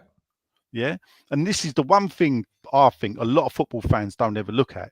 They look at their own club. Why can't we do this? Why can't we do that? Without realising these other clubs are doing it a lot better than you. Yeah. And when you get it right, that means some of these clubs are getting it wrong, and they will then double their efforts to get it right. So they will go past you. And that's why in the past, the likes of Leicester, Brighton went up and fell away. They're back again, but clubs, Southampton were finishing above us in the Premier League. But they've all soon slip away, because clubs like us cannot have a continued, we cannot have that progression. Progression has to end. Our 3 years in Europe, 4 years, 3 top 10 finishes. And is that down to the board? Is that down to the board? Well, making the wrong decisions? No, that's a fucking tough question to answer, really. One. Yeah. Lawrence, are players earning too much money for what they do? I think we can all agree that is a definite. It's an interesting one. Usual. Do you think David Coote crossed, and I get the pun, crossed the line? He's fucked up his career. Well, look, It is a thing about Coop. That first video, I think he should be banned? No.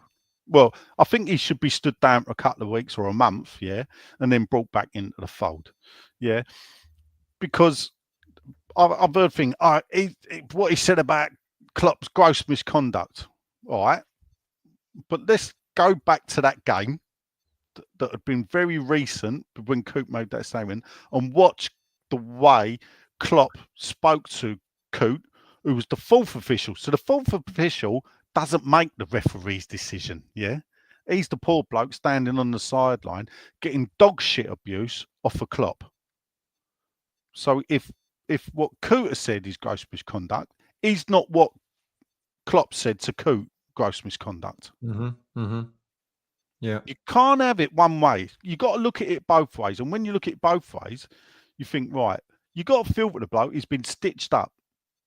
They've sat on that video 4 years. I can't believe that. Then you get the Charlie video. Then you get the Charlie video. Then you get the Charlie video. You think, well, you've been a bit stupid. But how old's the Charlie video? No idea. So if it turns out it was 4 years ago and they drug test him and he's clean as a whistle, yeah, which they can do by taking the hair follicles and testing that and do all those tests on him. And if you come back clean, Dave, you can referee again. And if he's taking drugs, get him into fucking rehab, sort him out, and then he can come back and work. He's got to start at the bottom again, not straight in the Premier League. You go back down and you work your way up. You don't just throw people away because of that. And what he said about Klopp, come on. And this is we know that Klopp anyway. The reason why we ended up quickly with VAR was because of managers like Klopp and Arteta couldn't accept referees' decisions. Yeah. And now look what they've got. Yeah. Brian, how high up the table could the perfect? Well, what's the perfect manager get this squad this year if brought in now? What are your thoughts? Are there okay? The serious question is, can a different manager get more out of this team? Yeah, he can probably get them to 8th or 7th, which will be very acceptable instead of 9th. Yeah, but I get what you said earlier on. Yeah, and Ralph, no youth again. Potts Earthy should be used. Potts Earthy scale should be used. And you'll say that they're too young, but they ain't for Liverpool or Man U. No, I think Scales is an interesting one because he's having a pretty decent season in the under-21s, having been given a new position in the centre of midfield. Yeah, Earthy, I said earlier on, I'm surprised he was sent out on loan. Look, Potts for me is the one I thought kids were playing and we were getting the same results. The fan base would be far forgiving. There wouldn't be a lot of the grief. And whatever. This is an interesting question because I want to say too much because I know, and I'm sure you know. Okay, well, move on. Should we? Well, let's just say possibly. AJ, you've written quite a few things, so I've marked them all, so I'll go through them.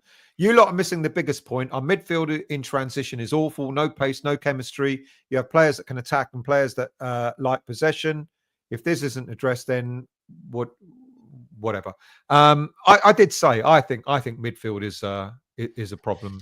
Well, yeah, but here's the thing. You all right? So you want to change the way to play, but he's got to do it with what he's been given. Yeah. So if he's not been given not correct, does Lopetegui change or do you change Lopetegui? A lot of the fan base think change Lopetegui. Yeah. But then you got to go out and find a manager that can do what he wants to do with this group of players. Yeah. Because we've done all our dough, people. We've spent all the money. Yeah. Because, and this is the trick, isn't it? Either you persevere with Lopetegui and hope he gets it right. And you know when people say, "Oh, he doesn't know his best team," he's tried everyone apart from Foderingham, every single player. And what were we getting the last couple of years? Manager doesn't use the squad enough. Yeah. Now No, that the managers, I said it was earlier. It makes me laugh. You get people going, "Oh, he's got his favourite 12 players, and he only plays one formation." Yeah, so he doesn't know what way he wants to play, and he doesn't know his best team because he's using all the players. Well, make your fucking mind up, people. That's what I say. AJ goes on, adding to what I said, we have a mix of players whose styles that don't gel. We gave Moyes players that are stuck in their ways and new signings trying to change this news. Yeah, we talked about that. But what I would say to AJ is he can go, this needs to be fixed now. Well, unfortunately, you get 2 transfer windows a season, and that's when you have to fix them. And, it don't work like that. Generally, it don't. And last one from AJ. It's not a striker problem. We get goals transitioning from defence and midfield. Will make the team. We need to sort it. At least Steidten needs to get that through. We don't get goals, AJ. That's the problem. Yeah, we've now dropped down to Lopetegui, stick the knife in. I think he's got one of the worst goals per game ratios. Yes. This is the last question, then we'll go on to the final few comments. Deep down, are we actually a counter-attacking side that rather than the possession-based side? This is from Colin. I believe we are more counter-attacking. Bowen could have some, but I agree. And in all honesty, I would sacrifice possession-based football for counter-attacking. I would do it. I'd do it tomorrow. Yeah, no, look. When I had a 5-side team, it was quite funny. We used to, when we first started, we were a group of mates. We used to get tanked a bit, and then I come up with a great tactic, and I said to my mate, "Do me a favour, don't come back because there was no offsides. Yeah, so you stay up there. If we nick the ball, we'll hit it to you. You score." Yeah. That's how I remember playing football. We actually won a cup. Yeah. Which fucking annoyed us because we were supposed to be in the Black Lion drinking, and we kept winning through to the cup final, which is at 10 o'clock at night. and I'd saved all this money up over the season to go and get drunk, and we couldn't even go and get drunk because we won the fucking cup. So we didn't walk into the pub till 10:30 at night, but we won it purely off of that tactic. There you go. Long ball does work. Counter-attacking. You must have been watching Sam Allardyce's Book of Football. It is funny when you hear about it, like all these tactics. I think, "No, fuck that, out the window, mate. We can't fucking stay up there." Get it to one person and let him do the rest. Just nick the ball and hit it fucking up to him. Fuck. Right. You won't believe this, but we've just done just under 3 hours. I will. 2 hours, 56 minutes. Yeah. I'm going to call it a night now. Yeah. Okay. Thank you all. I really appreciate it. I've been up since 5, and I don't get a lay-in on Sundays. On Saturdays, I've got to be up at 7. Well, I've got to be up early, at least 10. And it might be earlier because the grandkids stay tonight. So right. There you go. Lying. There you go. Oh, how's it? I forgot. I haven't asked you. What's it like being a grandfather now? Should have had them first.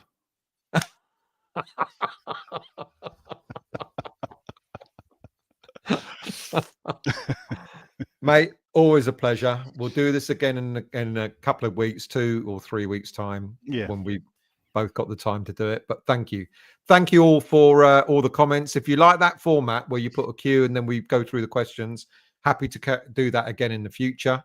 It's been a good evening. I did think to myself, there's been no football. What are we going to talk about? 3 hours later, there you go. Thank you all for watching, everyone. Have a good weekend. Thanks for sticking with it, people. And those that watch on catch up. I don't know. Catch up. And put your comments in. We do read them. So and he does actually. So if you've got comments after the show, Nigel will definitely respond. If I see anything for him, I'll pass them on to you as well. Yeah. So thank you all. See you all very soon.